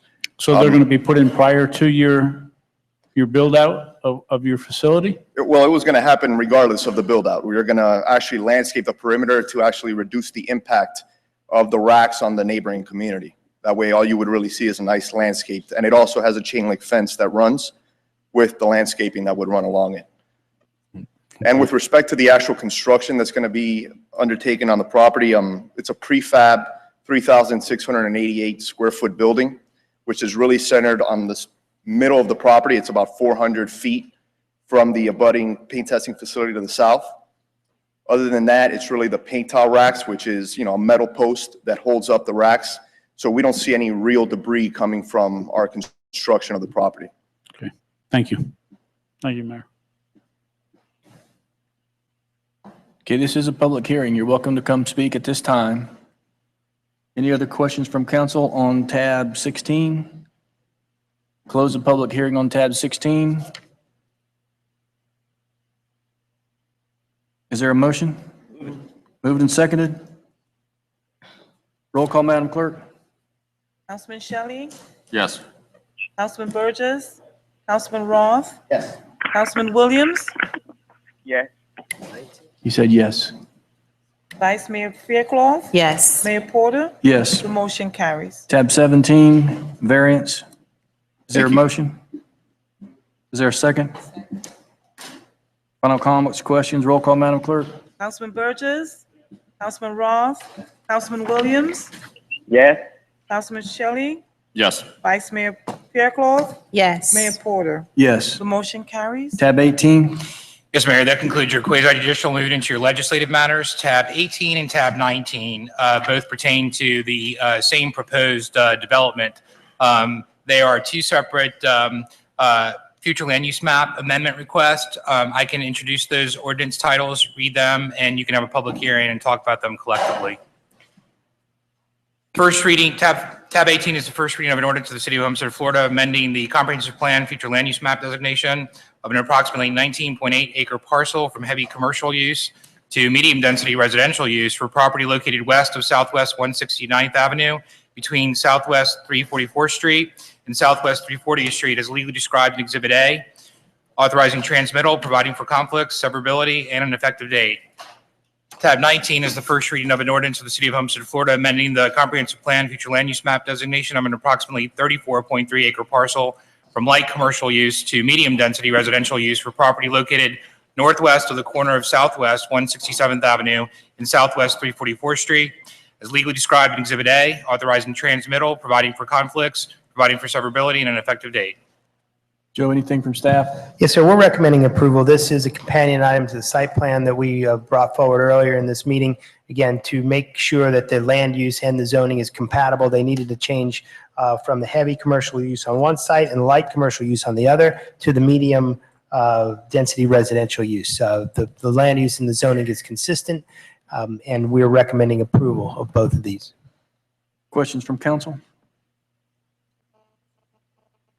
I'll open up the public hearing at this time. Thank you, Mr. Mayor, council members. Once again, Ben Fernandez, 200 South Biscayne Boulevard, here on behalf of the applicant, JFM Development, and I'm joined this evening by Mr. Alex Sanchez, Mr. Gene Garcia as well. This is an application that is sort of a counterpart to the tab 12 application that you heard, the commercial component at the intersection of Palm and Tennessee Road across from the high school. This is the property immediately behind that. This was heard at the September 2nd City Council meeting and deferred to allow us to meet with some of the council members, and we want to thank some of the council members, all the council members, for allowing us to reach out to them, meet with some of them to understand a little bit more about some of the questions and concerns. We understand that this is a large property, approximately 58 acres. The change in the land use is required in order to make the zoning consistent with the comprehensive plan designation. Objective 1A of your comprehensive plan encourages you to maintain a consistency between your land development regulations and your comprehensive plan. Unfortunately, in this case, that did not happen. This property has been zoned for medium-density residential development for many years, and our client purchased that property with the expectation of bringing some semblance of residential development to the property that would be consistent with those land development regulations. And so we're here today in order to reconcile that inconsistency and bring the plan into consistency with the comprehensive plan. As a result of some of the meetings that we've had, we understand that our intention is not to essentially maximize the intensity that would be permitted by this comprehensive plan change, which would lead to ridiculous number of units, in excess of 500 units on the property. And so we are proffering this evening, I have submitted this to your professional staff, and I'd like to submit it to your clerk for the record, a proposed declaration of restrictions that would limit the maximum density on the property to no more than 296 units. And I'd like to give that to you.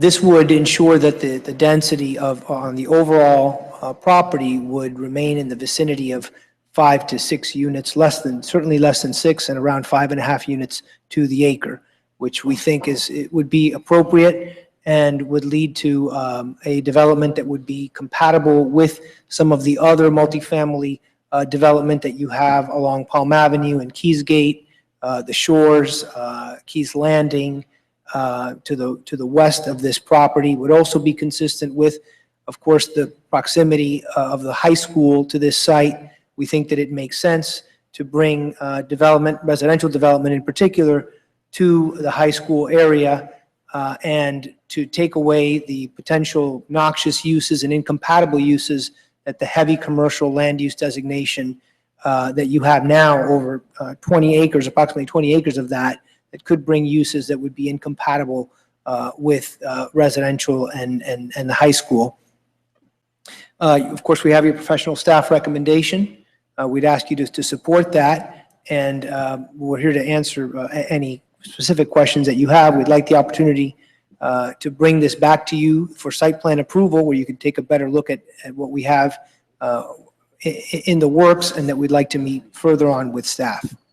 Okay, Mr. Burgess? Thank you, Mayor. And I just wanted to reiterate, at the last meeting, I was vocal, I was worried about what they were going to bring there. And Mr. Fernandez brought up one of my points, was that I was scared that we were going to end up with 500 units on 30 acres. And so they've addressed that tonight. So I want to thank them for that. I thank them for their time. They came down and saw me yesterday.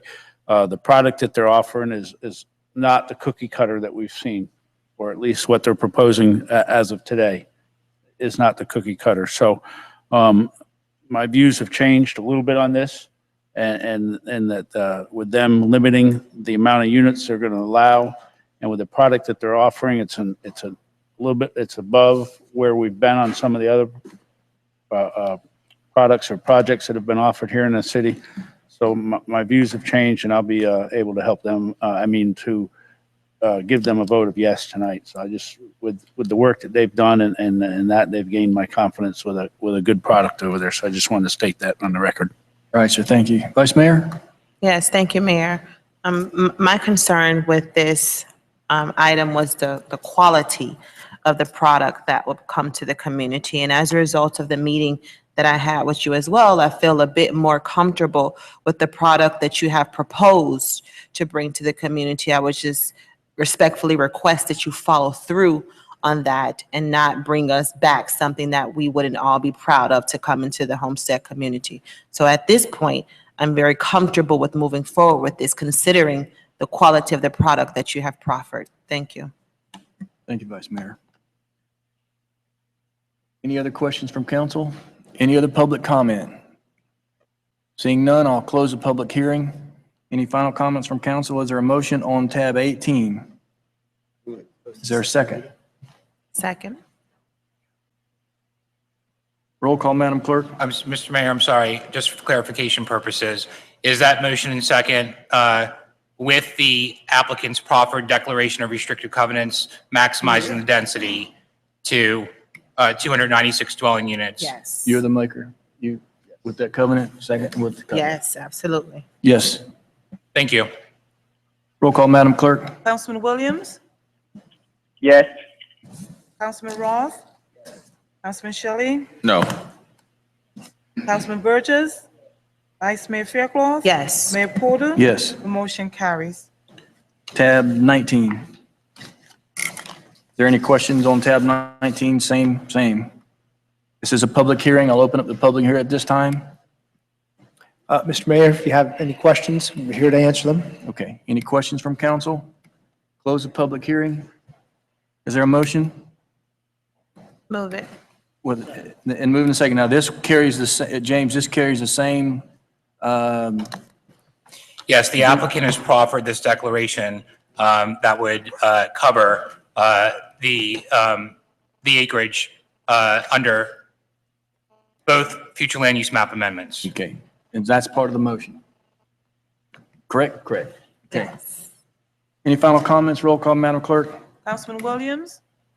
Yes. Councilman Roth?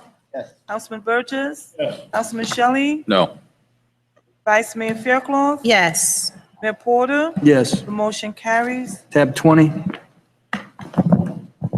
An ordinance of the City of Homestead, Florida, amending the budgets for each year of several funds and departments for the city for fiscal year beginning October 1st, 2015 and ending September 30th, 2016 by increasing the total budgeted revenues and expenditures by $28,343,914 for providing for penalty severability and effective date. This is the first reading. Anything from staff? This is mostly rollover dollars. So these are projects that are in the works now that need to be rolled over to the next year's budget. That's correct.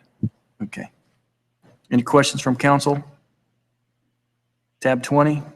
This is a public hearing. Anyone that has any questions or any comments on tab 20, you're welcome to come forward at this time. Seeing none, close the public hearing. Is there a motion? Move it. Moved and seconded. Roll call, Madam Clerk. Councilman Shelley? Yes. Councilman Williams? Yes. Councilman Burgess? Councilman Roth? Yes. Vice Mayor Fairclough? Yes. Mayor Porter? Yes. The motion carries. Tab 21.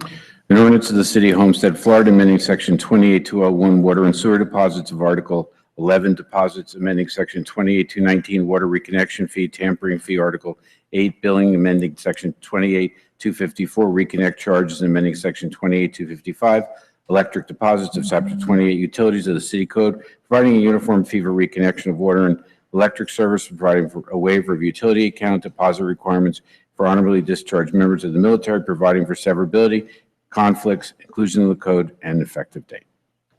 Staff report. Yes, Mayor, staff recommends that Mayor and City Council amend Section 28-201 as stated by Richard. It's a very good amendment. This is nice.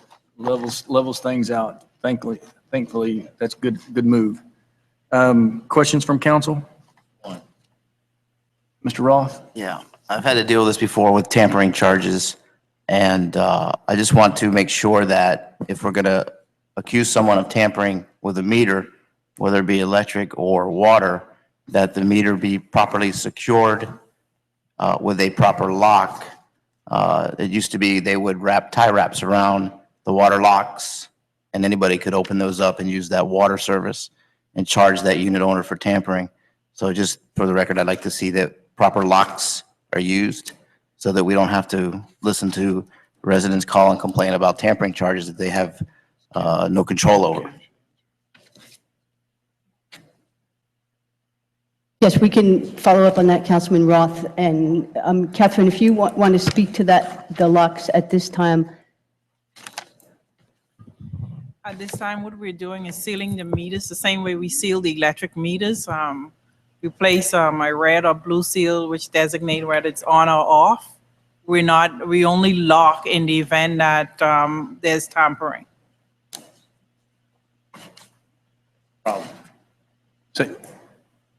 Mr. Roth? Yeah, you just said you only lock service off once it's been detected that there's tampering.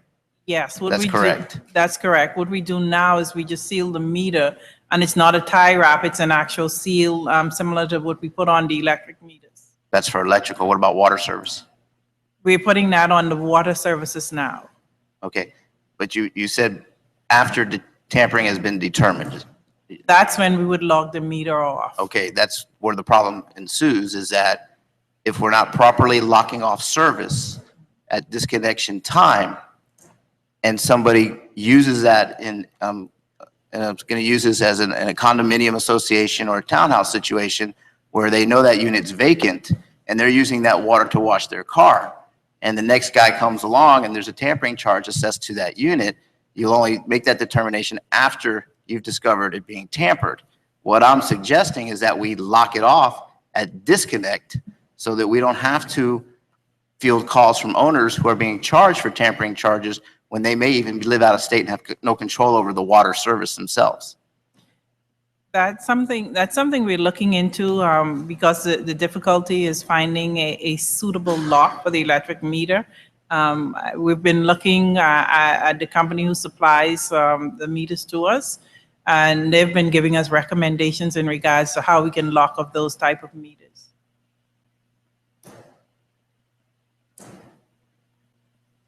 You're talking about the electric now? No, I'm talking about the water. The water? Yes. Okay. So you're saying that there's a supply situation with the locks? Yeah, it's what type of meters, what type of locks we can actually use to lock off the meters. And so there was always some question of whether those locks would work properly and whether those locks would hamper us in some way in doing our work.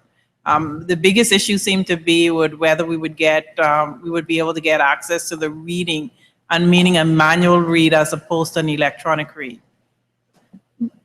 Councilman Roth, I understand what you're saying, and we can certainly follow up. I know that one of the things that Catherine's unit has been looking at was what was the most effective type of lock to prevent that from happening. But we can follow up and come back to you and explain how we can best address it. Any other questions from council? This is a public hearing. I'll open up the public hearing at this time. Any questions? Close the public hearing. Any final comments? Is there a motion? Properly moved. Is there a second? Second. Yeah. Roll call, question. Madam. Roll call, Madam Clerk. Councilman Burgess? Yes. Councilman Roth? Yes. Councilman Shelley? Yes. Councilman Williams? Yeah, I had a question. Mr. Williams, I'm sorry, I didn't hear you. You have a question? Yeah, I had a question. If Mr. Councilman Roth is indicating that, what will be the financial impact that will have on the customer service? They didn't, no one could understand. Would anybody do an analysis on that and then come back later to report? Is it checking on other things? Councilman Williams, I think you're asking if somebody's going to come back with a report with respect to Councilman Roth's question, and yes, staff will come back. Right, but what I'm saying with a financial impact on the locks of, being more secure. I'm sorry, I didn't hear that last, Councilman. The last piece on the financial impact that it will have as it relates to the lock. If we go into a new mechanism of lock, and what would be the financial impact that the city would have to absorb in that? That's what I'm asking. What was the financial impact of the lock? If you're asking what the financial impact would be, that would be part of what we would be bringing back. Right, that's what I'm making sure of. But my vote is yes, but that's what I'm making sure of, that if you all come back to us with a financial study on how much that will be to secure those things. We're not able to hear you, Mr. Williams. I'm sorry. We're not hearing anything. My question is that the financial impact of those locks, if Mr. Roth is indicating that because of the tampering, and he's indicating something a little bit more secure, what will be the financial impact on the city for that? Or if somebody can do an analysis today and come back and report. Yes, sir, we will include that as part of our analysis. Okay, thank you. Councilman Williams? Yes, I said yes. Vice Mayor Fairclough? Yes. Mayor Porter? Yes. The motion carries. Okay, this is going to be Tab the 21.2. 21.2, resolution of the City Council of the City of Homestead, Florida, authorizing the purchase of furniture for offices, emergency operations center, conference rooms, staff rooms, and public areas for various city departments from Empire Office, Inc., an authorized distributor of one uninterrupted power supply unit for its, pardon? That's the old resolution. This is the blinds, right? It's attached.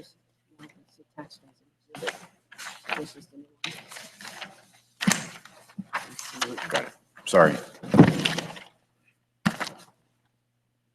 Resolution of the City Council of the City of Homestead, Florida, authorizing the purchase of window blinds for various city departments from Cube Care Company, waiving competitive bidding in accordance with Code Section 4-11B, as reconfirmed by 4-4111B. Staff recommends that mayor and council approve the attached resolution waiving the competitive bidding process and authorizing the city manager to purchase blinds for the new city hall from Cube Care Company for a total amount not to exceed $55,000. And Mayor and Council, you may recall, and Councilman Roth, to bring you up to date on this, back in September, we came before council and we asked for furniture, fixtures, and equipment, which included an amount not to exceed $60,000 for blinds from HD Supply. After several weeks, we finally got a sample of what they intended to provide us with, and it was inferior. It wasn't appropriate for our commercial use. We asked them for another sample, and due to the delays in getting a response, we reached out to other vendors, two of whom provided us with other samples, one of which from Cube Care is a superior product than anything we saw. They're able to provide the product for the amount that was originally, for less than the amount originally approved by council, and they're able to do it in 4 to 6 weeks as opposed to 6 to 8 weeks, which some of the other vendors had asked for. So we wanted to come back because essentially we'd be changing the vendor on this. And when it was awarded to HD Supply, that was under a competitively bid U.S. Communities contract, but this vendor is not under that contract, and that's why we were asking under the circumstances that the process be waived. It's a better product for less money. Yes. Better product for less Yes, money. and on time. And on time. Any questions from council? This is a public hearing. I'll open up the public hearing. Seeing none, close the public hearing. Is there a motion? Is there a second? Second. Roll call, Madam Clerk. Councilman Shelley? Yes. Councilman Williams? Councilman Williams? Yes. Councilman Roth? Councilman Burgess? It's 21.5. Vice Mayor Fairclough? Yes. Mayor Porter? Yes. The motion carries.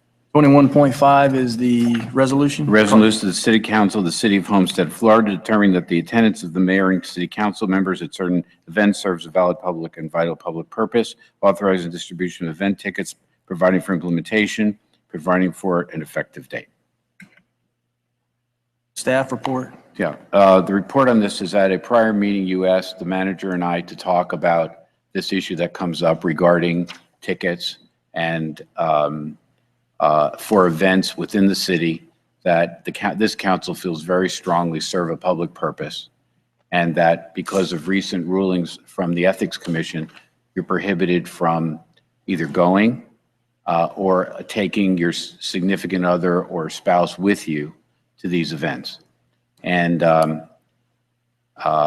what we've come up with is a resolution which basically declares attendance at these events a public purpose, and as to authorize distribution of 2 tickets to each council member upon request to anytime the city gets tickets. So it would apply to if you bought a table, the city bought a table, let's say to a League of Cities dinner or something like that, you'd be able to go with somebody accompanying you. It would apply to the Pineapple Ball. It would apply to a Red Cross, some charity, other charity where the council members feel like it would be important for them as a council member to attend, sort of show the flag, show that you're supportive of that charity or organization. And one of the points that we make in the resolution is that these charitable organizations really supplement the activities of the village, of the city, and that the government just doesn't have enough money to pay for everything, all the needs of all the citizens. And so when you have these charitable organizations within the city, they certainly serve a public purpose by supplementing and aiding in things that the city just can't do because of lack of money. So what this resolution does is declares attendance at those events a public purpose and authorizes the manager to distribute 2 tickets. You don't have to take them, or 2 passes or whatever it would be when the city gets those passes, either by contract or because we purchase a table or something for an event to you.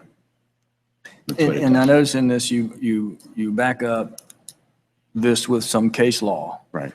Where public purpose is a legislatively deemed question as opposed to. There is a lot of authority that says that that public purpose is determined by if the elected body determines something to be a public purpose, that's given great weight. So it's not a guarantee that a court will agree that it's a public purpose, but it's given a lot of weight. There's a presumption that it's correct. And so we cited some case in here. There's a Florida statute when it deals with like economic development, so hosting people by coming into town for businesses, that's specifically recognized as a public purpose. And the example is that, and public purpose changes from time to time. I think that 50 years ago, if any city council would have suggested that we should give hypodermic needles to people said, you're crazy. There's no way that a government should be doing that. Yet there's a lot of governments around the country that for purposes of AIDS and hepatitis, they do that. So public purpose changes over time. And the idea is that nobody's in a better position than the city council to determine what is and something that might be a public purpose in Homestead might not be a public purpose in some other city that has different needs and citizens. So that's the concept of this. I apologize the fact that it was late, but it took a lot of brain power and work to come up with something to try to satisfy this. And I think that the manager and I have spoken with each of you about, other thoughts that we have about this. And currently the opinion has been that the public purpose is being decided elsewhere. Yes, it's being right now. We have several opinions from the executive director of the Ethics Commission, some of which have been endorsed by the Ethics Commission itself, saying that they basically are the ones who determine what a public purpose is. And they've issued guidelines.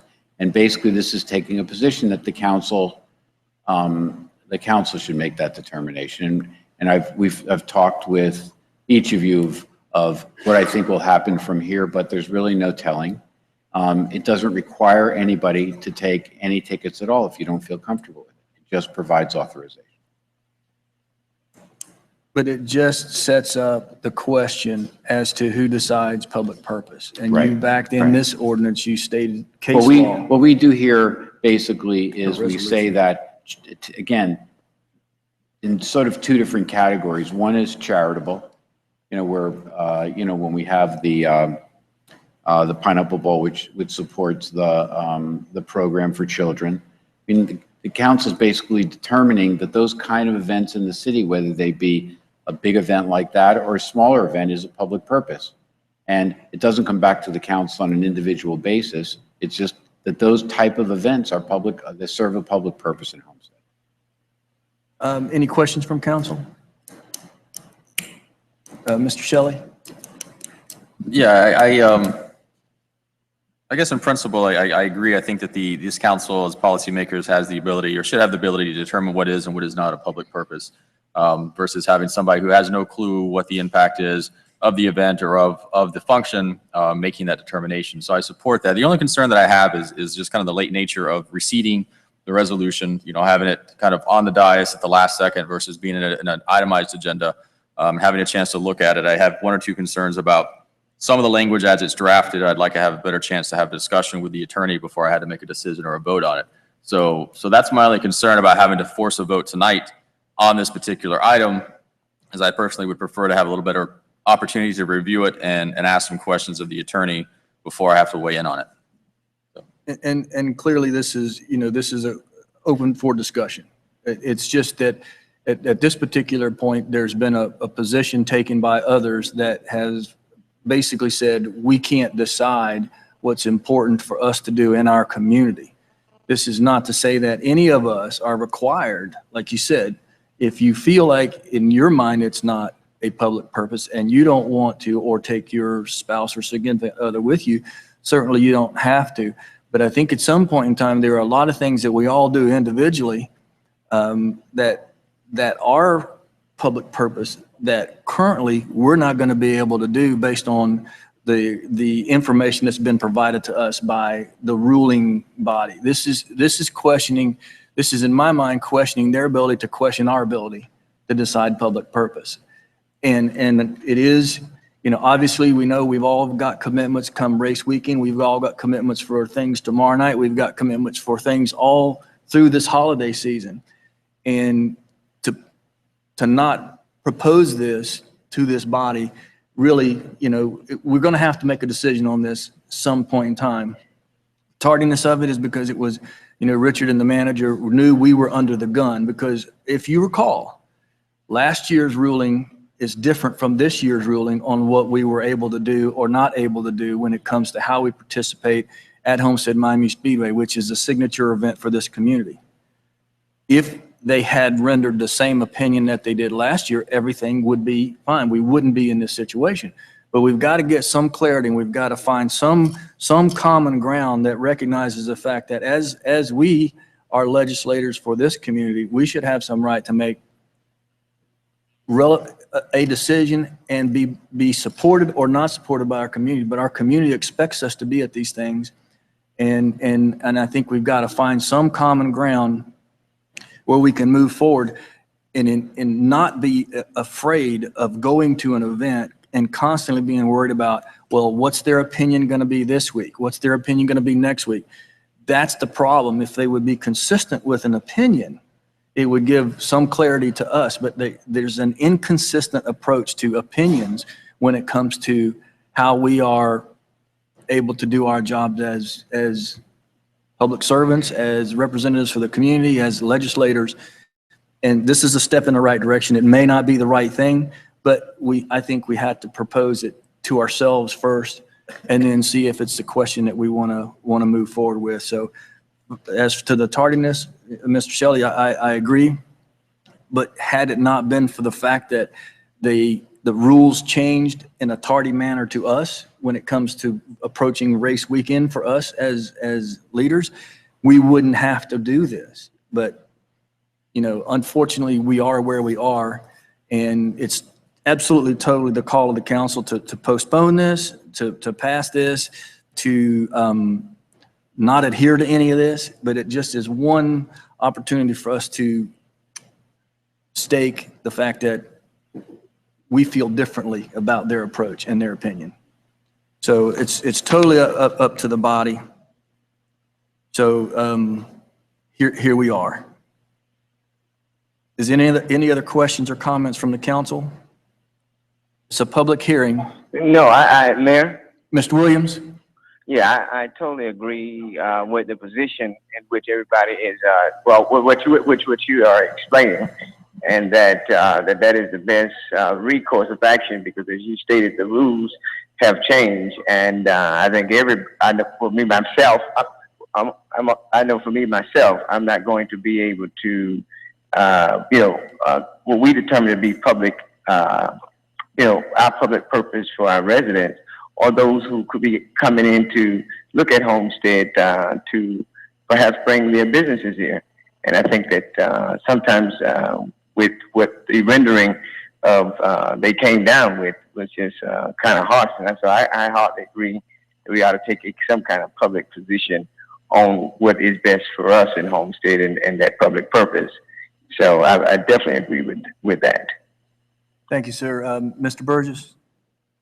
Thank you, Mayor. And not to misspeak or represent that they're going to do something, but we are at the League of Cities here for the Miami-Dade County League of Cities are going to review this and perhaps try to write, maybe change the language a little bit, because we're not the only ones that are affected. If you read the statement that was put out, every municipality in the county, if they go by the what was written, every council member or committee member or whatever and their spouses are affected.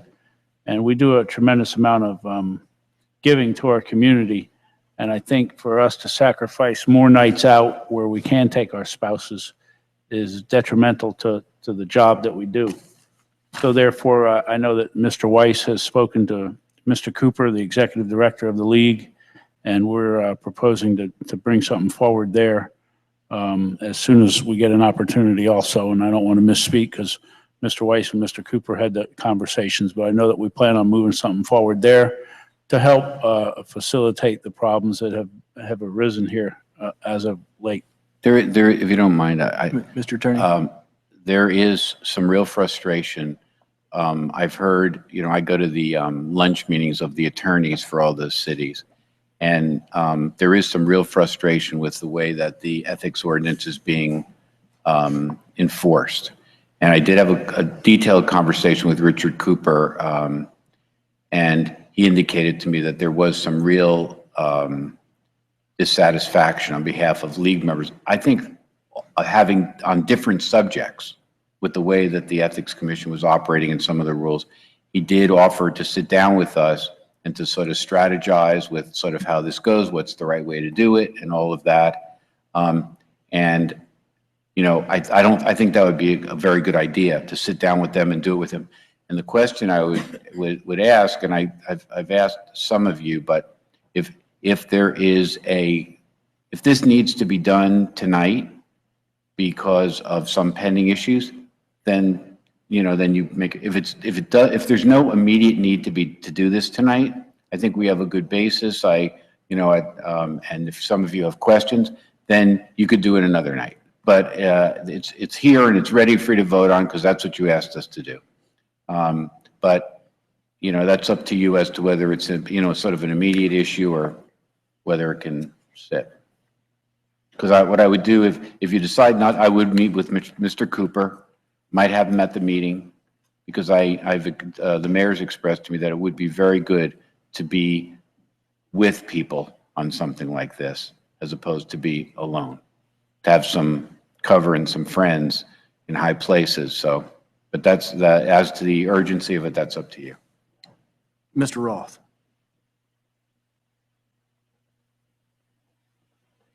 I'm the new guy on the block, and all the attorneys have been doing is teaching me about ethics.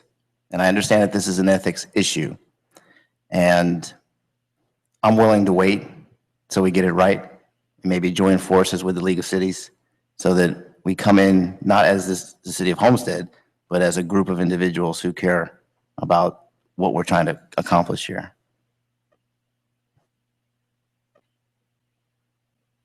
At this particular point, obviously, the question's been proposed. The other question would be is who has unfortunately made commitments to folks that may be coming to the races that had an opinion of last year that they felt like was going to be the same opinion that's this year, and that opinion has changed. And can you undo some of those things? In my particular case, my wife is so upset that she wouldn't go anywhere with me right now because she's treated like an undesirable person. And I think it looks bad for me as a man with a wife having to go all places all by myself because my wife is not allowed to go because of some opinion that she serves no purpose to this public. And so it's somewhat personal at this particular point. Timing is not the key. It's personal that I think that they've crossed some lines. And if you talk to just regular people on the street and you tell them that, the parameters in which you have to work in, they're like, that's crazy. That makes no sense. And it does make no sense. So again, we're gonna be out there anyway. There's not a lot of other cities. I mean, Miami Gardens has the Dolphin Stadium or whatever they call it. City of Miami, Miami Beach, they have a lot as well. So they're high profile. City Homestead has a speedway. We're high profile. But this is not just to the high profile cases. This is to the little issues where you're invited to go to the not-for-profits, to the, and again, if you never know when you're going to be dragged on the carpet for something that you're just trying to do your job. And you're just trying to take your wife or your spouse or your significant other, but that's the clarity that I'm just hoping that we can get to at some particular point, so that we can go on and do our jobs. That's all I'm asking for. If you don't want to do it tonight, I'm good with that. But I think we need to keep this on the burner. And Mr. Burgess, you being the president of the league, you're the the big man on campus, and I think that you've got a lot of respect. You carry a lot of weight. And I'd kind of have to lean to you to say, what you think. But let me get Mr. Shelley, and then you, Mr. Burgess, okay? Mr. Shelley? Thank you, Mayor. I personally would be more comfortable, again, just because of the late notice, and there are some things on here that if the goal here is dealing with the race tickets, I mean, if you read some of these paragraphs, you could be interpreted to say specifically that now from getting the multiple tickets that we only get 2 now.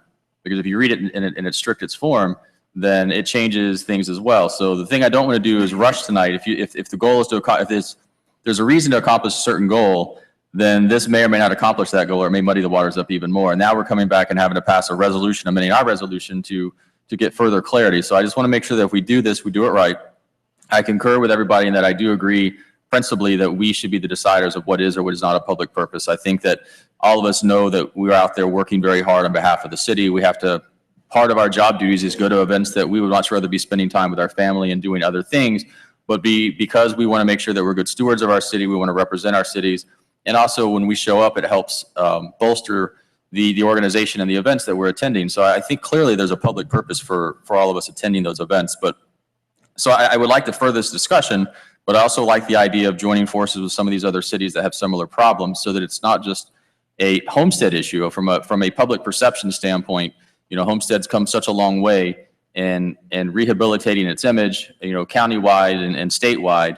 And so what I don't want to see is have somebody who have a public or someone who just wants a reason to throw stones at Homestead again to have the perfect reason to just throw at us. And so I do like the idea of working with the league and working with other cities that are similarly situated, so that we're addressing this issue holistically and we get the right resolution, the right solution, versus maybe running forward with this to address a quick problem to find out that maybe the language that we chose isn't accomplishing what we wanted to accomplish, and or opening us up to attack publicly. And now instead of talking about all the good things we're doing here in the city of Homestead, our downtown and everything else in between, now we're defending off why we think it's right for us to do this or that. And so I think there's a right way to do this. And I think let's regroup and let's do this the right way versus rushing forward. So that's just my position. Before you do that, you extended the meeting to 9:30, so I'd like you to retroactively extend it to I was going to say we're late again. 10:15 maybe? 10 o'clock. It's 10 o'clock. It's 9:56. That's what Jerry wants to do. 10:15? I know he's got 10 o'clock in the pool. We're going to split it. Is there a motion to extend it to 10:15? Is there a second? All in favor? Aye. Mr. Burgess? No, I just wanted to say that, back in January and February, when I took the position of the League of Cities, I called out the Ethics Commission and I told them, stop worrying about headlines and get something with substance. And I think my fear, Mayor, with this, and I'll support it tonight if that's what the majority wants, because I feel the pain that you have over there when the other half isn't happy at home. Nobody's happy at home. But my fear is that we give Joe Centurino and the Ethics Commission an opportunity to try to make a headline with us or with whoever. And I just, and as I've seen them work, that's what makes them tick down there. And that's what even aggravates me more about them, is that they don't go after stuff with substance. They go after headlines. And that's one of my fears here tonight. But I will support this tonight and move it forward. Richard, because we can come back and change the language whenever we want to, correct? Or amend it? Yes, and actually, if you decide either way, I think that there should be, George and I both feel there should be a more comprehensive, some rules about these other tickets, and they should be adopted. And so, I mean, every year, it's just like, it's torture, you know, what happens with all of these things. And so if I had had more time, I would have made a much more comprehensive resolution. So either way, I think we're, you know, going to come back on this.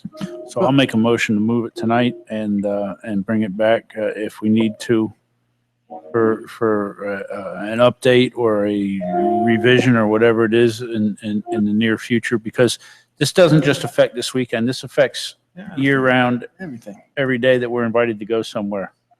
So I think it's important that we take a stance and do that. And for the mayor's sake, it helps him get peace at home and brings I second that. civility back to his house. I will gladly support this tonight for him and with him knowing that, you know, there could be a headline grab at him. So, Whatever. or whoever chooses to take it. So with that, I would make the motion that we go forward with this tonight. Second. Moved and seconded by the vice mayor. Any final comments? Is this? Yes, Mayor. Mr. Williams? Yes, yeah, I totally agree with the sentiment tonight, as I said before.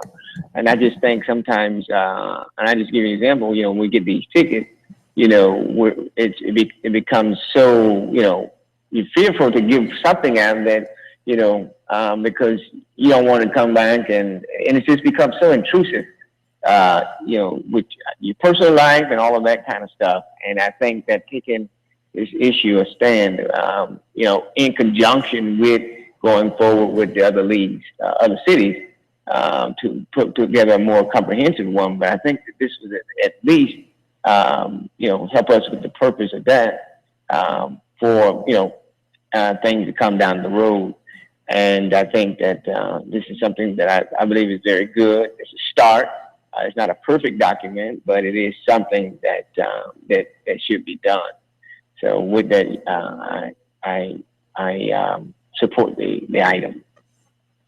All right, sir, thank you. Mr. Shelley, did you have a request? Did you?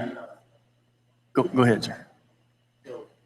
What I would say is that if this thing is going to get voted on tonight, that, you know, again, under the current terms, it's limiting you to 2 tickets only. And so as we all know right now for the upcoming races, we get more than 2 tickets.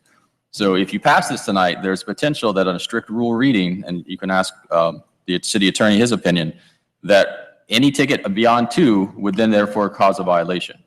So I just want to make sure that what you guys should probably do is amend that language to include in addition to, right.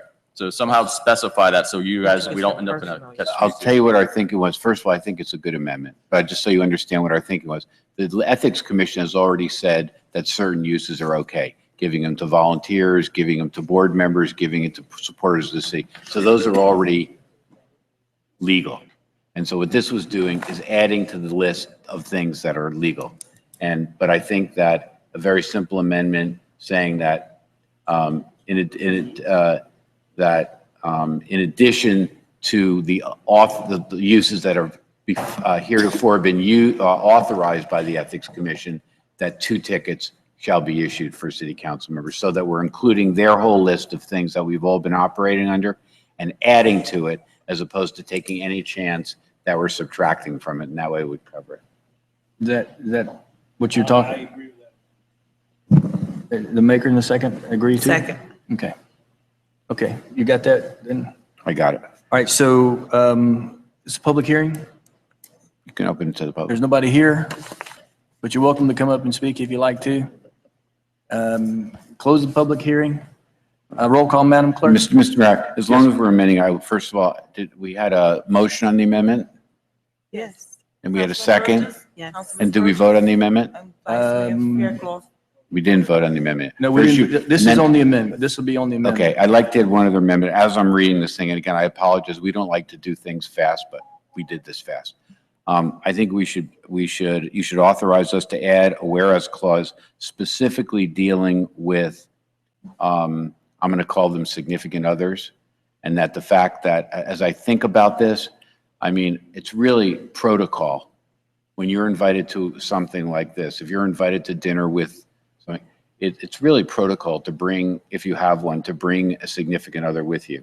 And I'd like to be authorized to add a whereas clause and some clarification to the end of the resolution, making it very clear. And I'll add some language dealing that, you know, it's a representation of if you show up without somebody, if you have somebody, that it shows less respect to the group that you're being with. Of course, if you're single, it's no problem. But if you show up without your wife, let's say, or something like that, I think it's much more respectful to show up with your spouse because it shows that it's an important event.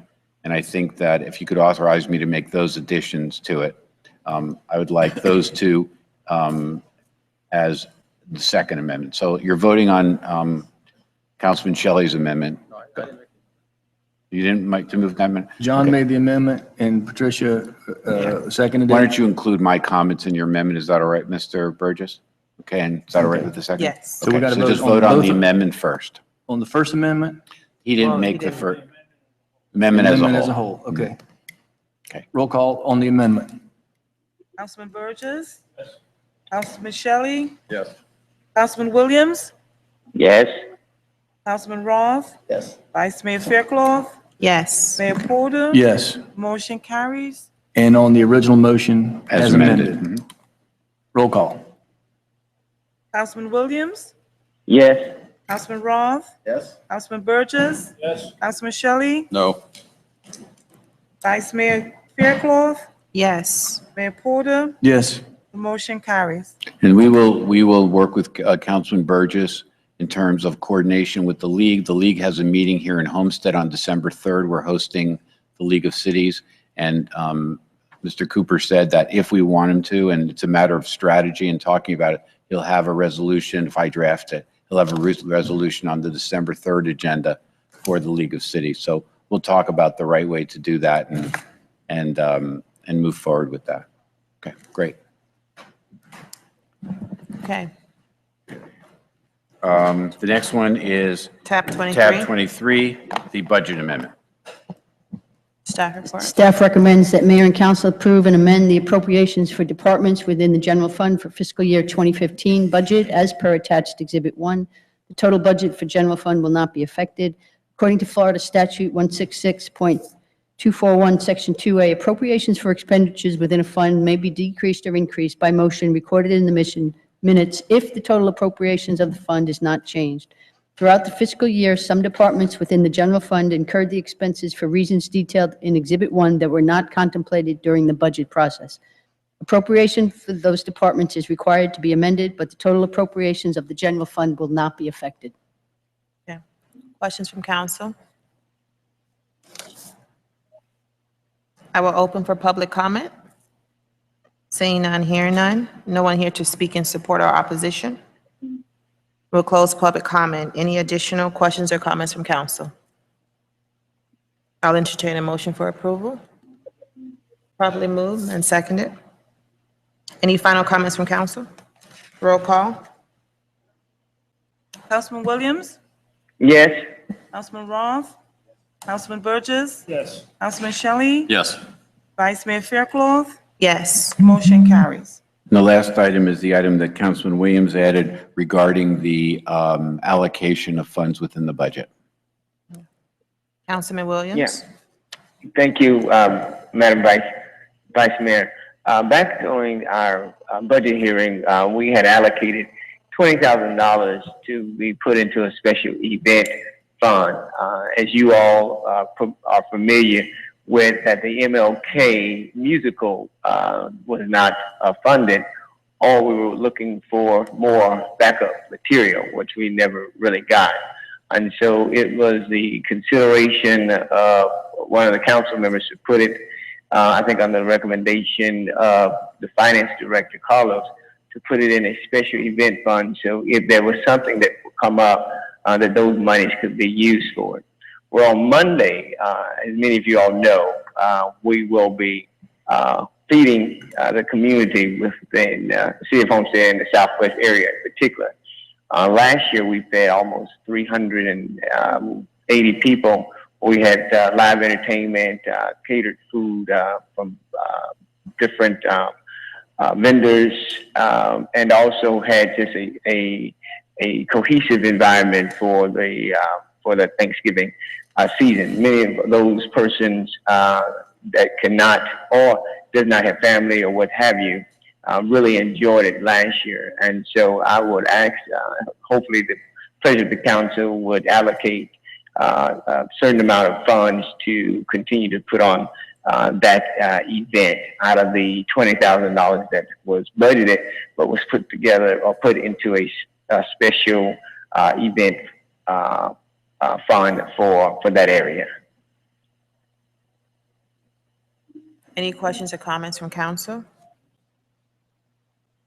Councilman Williams, is it accurate that you're asking for $10,000? Yes. And this is for one feeding for Thanksgiving? Well, we have yes, we entertained all of the persons open to the public as always. And the following day is our turkey giveaway. So for any other logistical things that may come up with those 2 days. So it's Monday and Tuesday, but primarily the funding is needed for that Monday. Councilman Burgess, you still have the floor. Do you have any additional questions? Okay. Councilman Shelley?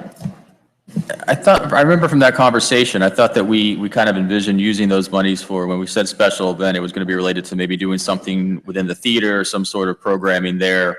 As part of the Seminole Theater, it's kind of fuzzy. I remember having the discussion, but I don't remember all the details. I don't have the minutes in front of me. Does anybody else remember that discussion? No, if I'm allowed to, I'll read the minutes of that meeting and the whole conversation. That's why when I had a meeting, conversation with staff on the interpretation of it, it was, the intent of it was that, but then after we made the adjustment to perhaps use it for any special event that would come back before the council for that. So last year it was a huge success, and I think people really look forward to that event. Councilman Shelley, you have any additional questions? Councilman Burgess? Carlos, how much money is in that account, please? It's the $20,000 that was set aside originally for the MLK musical. And Councilman Williams is correct that after discussion, what we agreed is to leave the funding there, but not earmark it for that, should the council decide to use it for another purpose. Thank you. I have a question, Councilman Williams. Last year, you indicated that it was a successful event. How was it funded last year? Last year, we had a combination between the Southwest Advisory and then some other in-kind things from other vendors of that sort within the community. And so this year we'll come up with some challenges in trying to secure that. So that is my primary reason of coming to the council for its hopefully approval for it. I think it's a kind gesture for the community and spreads goodwill. My only concern, I have two concerns. My only concern is that, from what I understand, it has been marketed as a Southwest Advisory Committee event and not a city event. With the musical, it was a city-sponsored event, and there were multiple showings of the MLK musical, and this is a $10,000 price tag for a one-time feeding for an event that has been marketed for the Southwest Advisory Committee. Can you weigh in on that, please? Yeah, well, I think the marketing part of it was that the facilitation of the event was kind of spearheaded by the Southwest and myself, but it did not preclude anybody else from the planning part of that. Where are you at this point as far as funding for this event? Perhaps it can be scaled down and. Well, yeah, we're checking, we're meeting, calling the vendors, meeting with them and going back and forth over some of their prices. For instance, most of it is within the service of servers that will be needed, some other things that will be needed to put it on. And so it really added to the quality of life to that area. And so we looked at some prices, and then, we're going back and forth to make sure we can bring the cost down. I am confident that it will not cost $10,000, but approximately around maybe 8 or so. So, but, just to be on the safe side of that, and on the turkey giveaway. Many of you probably know that Winn-Dixie has given us 500 turkeys to pass out within the Homestead community as an in-kind, and also farm share. And we've been collecting canned goods all over the city to give out 500 turkeys plus the trimmings on Tuesday.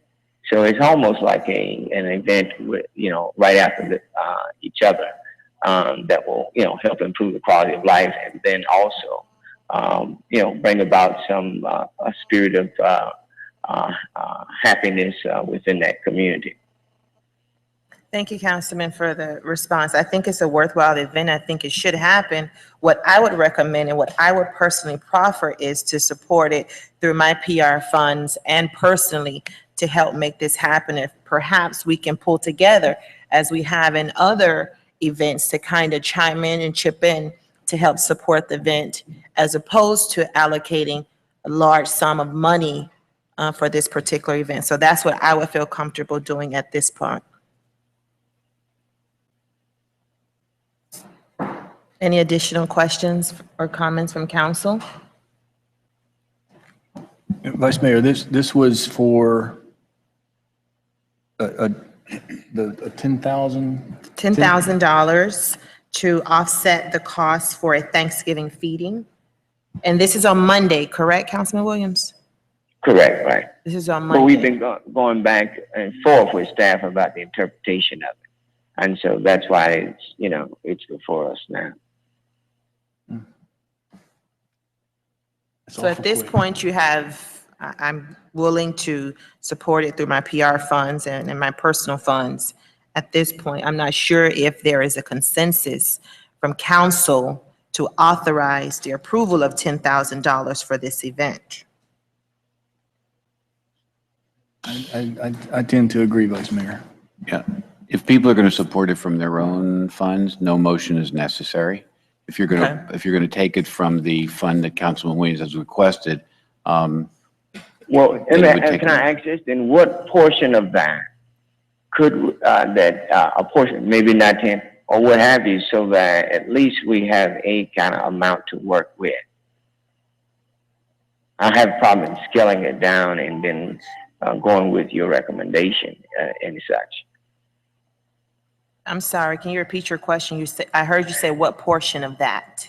Yeah, well, in other words, I hear you're concerned about that amount of the 10, but what portion of perhaps that special event fund money can be allocated to work with, at least so that we will be able to take care of the immediate things that needs to happen as relates to that. So even scaling it down to a certain point, what would the board be comfortable with to bring it down to where it will be befitting, that it will make persons comfortable, so that at least to be able to draw a portion of those funds in order to make this event what it should be. Just to respond to that, in other Councilman words, the Williams. allocation amount that I'm asking for doesn't have to be that, but some part of it I'm asking whatever number we can work around within that framework. Councilman Williams, I'm not sure if there is a consensus to utilize any portion of it to defray the costs for the event. My question is, how much do you have already how much have you raised, how much you have allocated for this event, and then we can determine where the shortfall is and how we can support that through our personal PR accounts.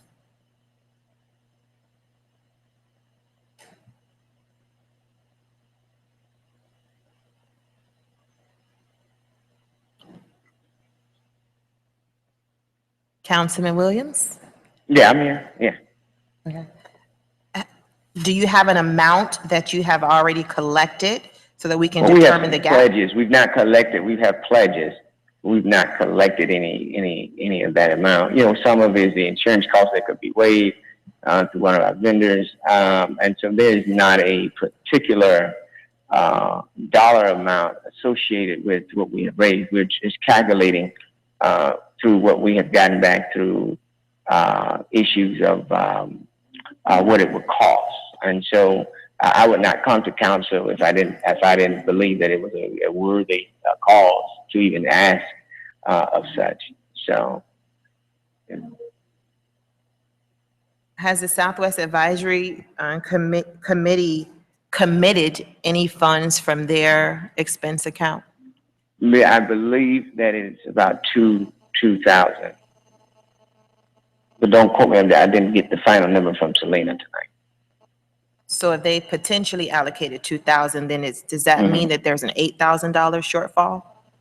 Right. Yeah. Well, we gauged it at a $10,000 for the cost of the event, and so I guess the shortfall will be more around 60, because I think what I'm looking at now is hold on one second.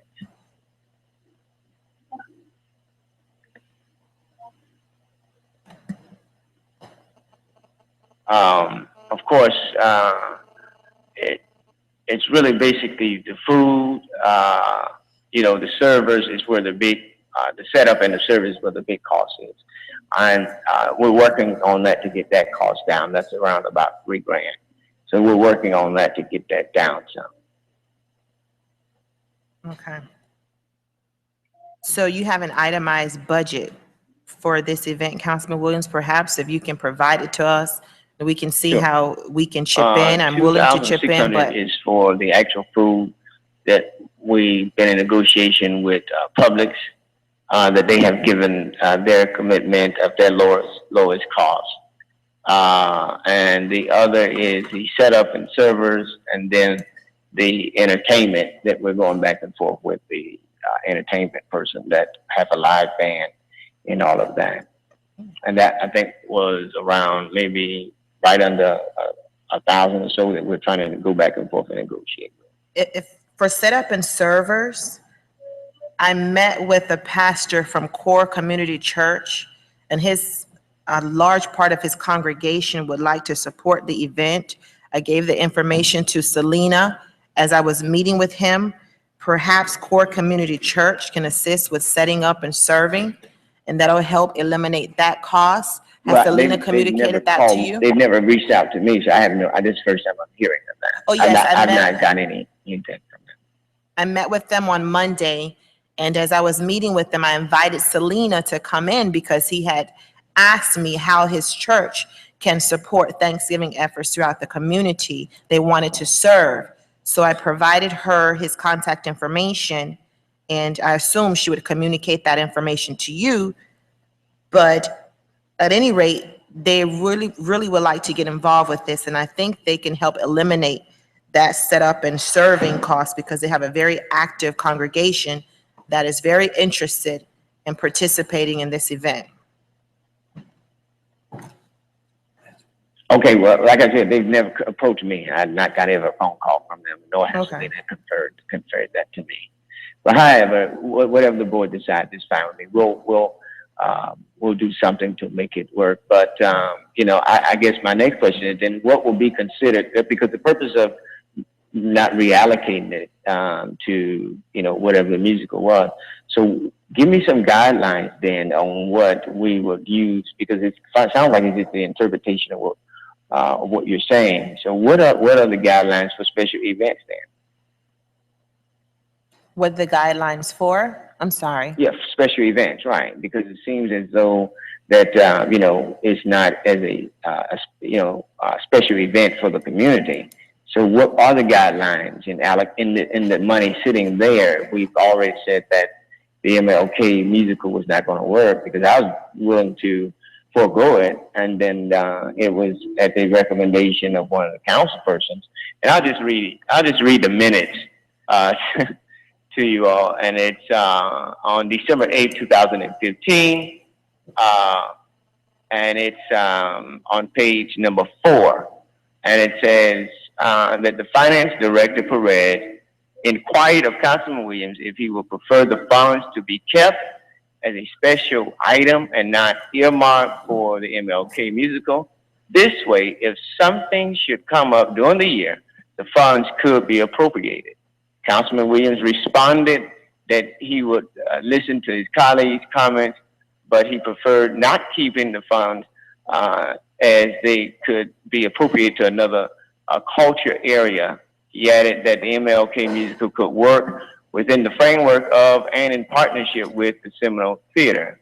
Councilwoman Wallman at the time suggested that the funds. Excuse me, we need to extend the be kept meeting in again. case there were Is needs there a motion? You need a at a motion. later date. And so the finance director, Perez, noted that the I'm sorry, funds Councilman Williams. should be kept in a special event account. Councilman Williams agreed, and both Councilman Wallman and the finance director, Perez, and asked that the funds not be earmarked for MLK musical. I'm sorry, Councilman but Williams, I hate to but be kept pause you in in a mid-sentence. special event account. Councilman Williams? Mayor Porter asked if there was any opposition from council, and there were none. Thank you, Councilman Williams. I hate to interrupt, but we have to extend the meeting for another 15 minutes. Is there a motion? A second? Okay. You need a vote. All in favor?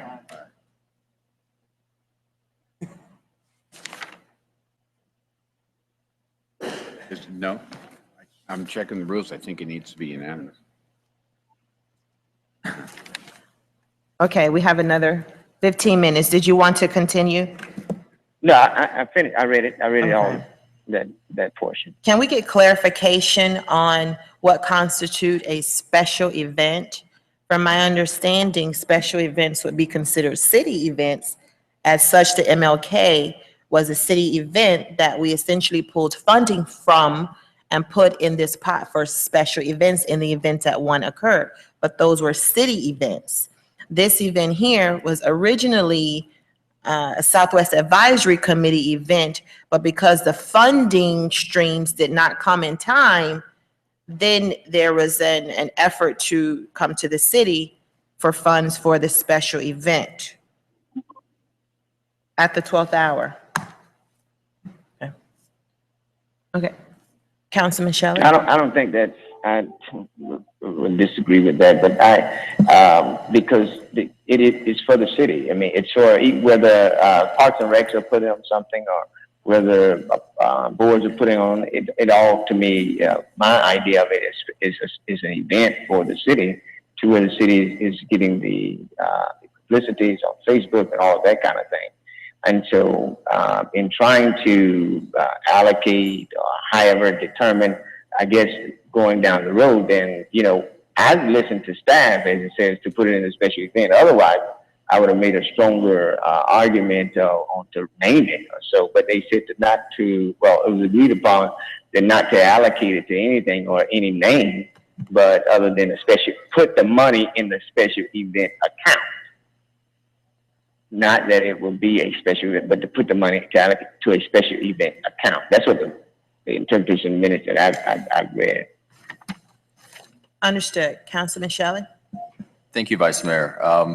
When we had this discussion, and I concur with everything that the Vice Mayor has stated to date, this money, the special event, I always envisioned that we would replace the event that we kind of decided not to fund, meaning that it would be for a larger all-in type event versus piecemealing it out at 5,000 here, 10,000 there, and just kind of for other events. I thought the 20,000 would go to a larger event to replace the play that had already been chosen, whether it be through the theater. I know we had some discussions about the theater that night as well, or something completely different. But that's kind of how I thought we were going to use it, was for a bigger impact.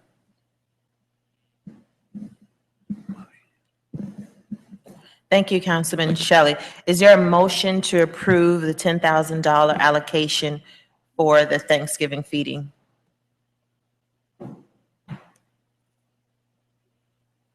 Doesn't appear to be a motion or a second, Councilman Williams, at this point to proceed with allocating $10,000 for the Thanksgiving feeding.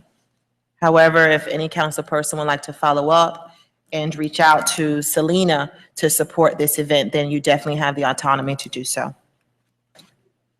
Okay. Back into the hands of the mayor.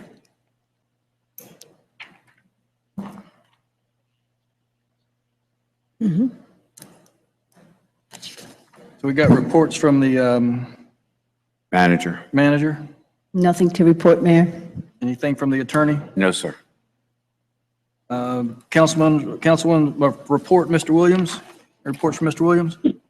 Yes, well, I guess the event will be canceled on Monday, but we will have the turkey giveaway on Tuesday, when Dixie has given us 5,500 turkeys to pass out to needy families within the Homestead community.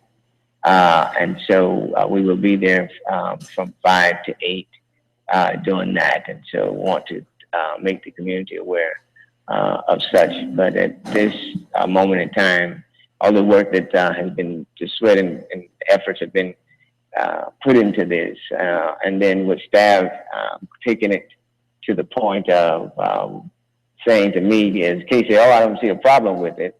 It should be a good thing. But obviously, Kate, you were wrong. So on policy decision on that. My only issue is going forward that this council will define in writing what special event is so that there's no, is not a misinterpretation. And then, you know, when events come up or what have you, that these things are not done in this, and it's not at the late hour, as I said before, that this has been ongoing back and forth for interpretation of from the minutes. And so, you know, is it just for the Southwest area? Because that's where the musical was taking place. I didn't know if it took place in any other part of the city that I'm aware of, other than at FICA Williams. So, you know, I'm very disappointed in such of my colleagues that during this critical time of the year, where persons who are homeless and not had a chance to have a hot meal, that we will not be sensitive to those communities that are in need of such. And so, you know, so I appreciate the bringing it forward, but it's very disappointing to know that that this is where we're sitting at, and not at the late hour. We've been playing this for months. So, but that is all that I have, man. Thank you. Thank you, sir. Mr. Shelley? Thank you, Mayor. Just two quick items, and that is on Monday at 1:30, there'll be a kind of a press conference, an event, celebratory event at Miami International Airport. I think all of you should have received invites to go. I welcome you all to come out there and make an appearance and support the city, but it's great for the parks that MIA's kind of embraced the idea of Homestead being the gateway to these parks and the parks themselves. And so it'll be kind of kicking off since the Centennial Festival or festivities that they'll have, as far as having a presence there with column wraps and jumbotrons and CNN spots and all the other good things that go along with that. So I encourage you guys to come out and join me there. And then also the Jingle Bell Run is on December 5th. The YMCA, it runs from Homestead Hospital all the way to the YMCA itself. It's a great event. Come out dressed up. It's family friendly. There's awards for costumes, awards for fastest runners, different age groups. So I encourage everyone to come out there and run. Even if you're not a runner, decorate yourself, and maybe you'll win the award for best costume, as long as you can actually make it to the finish line. So that's all. Thank you, sir. Mr. Roth? Any business? No business. Thank you, sir. Vice Mayor? Just would like to wish everyone a happy Thanksgiving with your family and loved ones. Thank you, ma'am. I want to congratulate everyone on a great meeting. I'm glad we got through in record time. And welcome, Mr. Roth, to the council, and happy Thanksgiving to everyone. Is there a motion to adjourn? Moving second, all in favor? Motion carries. Thank you, everyone. Good night.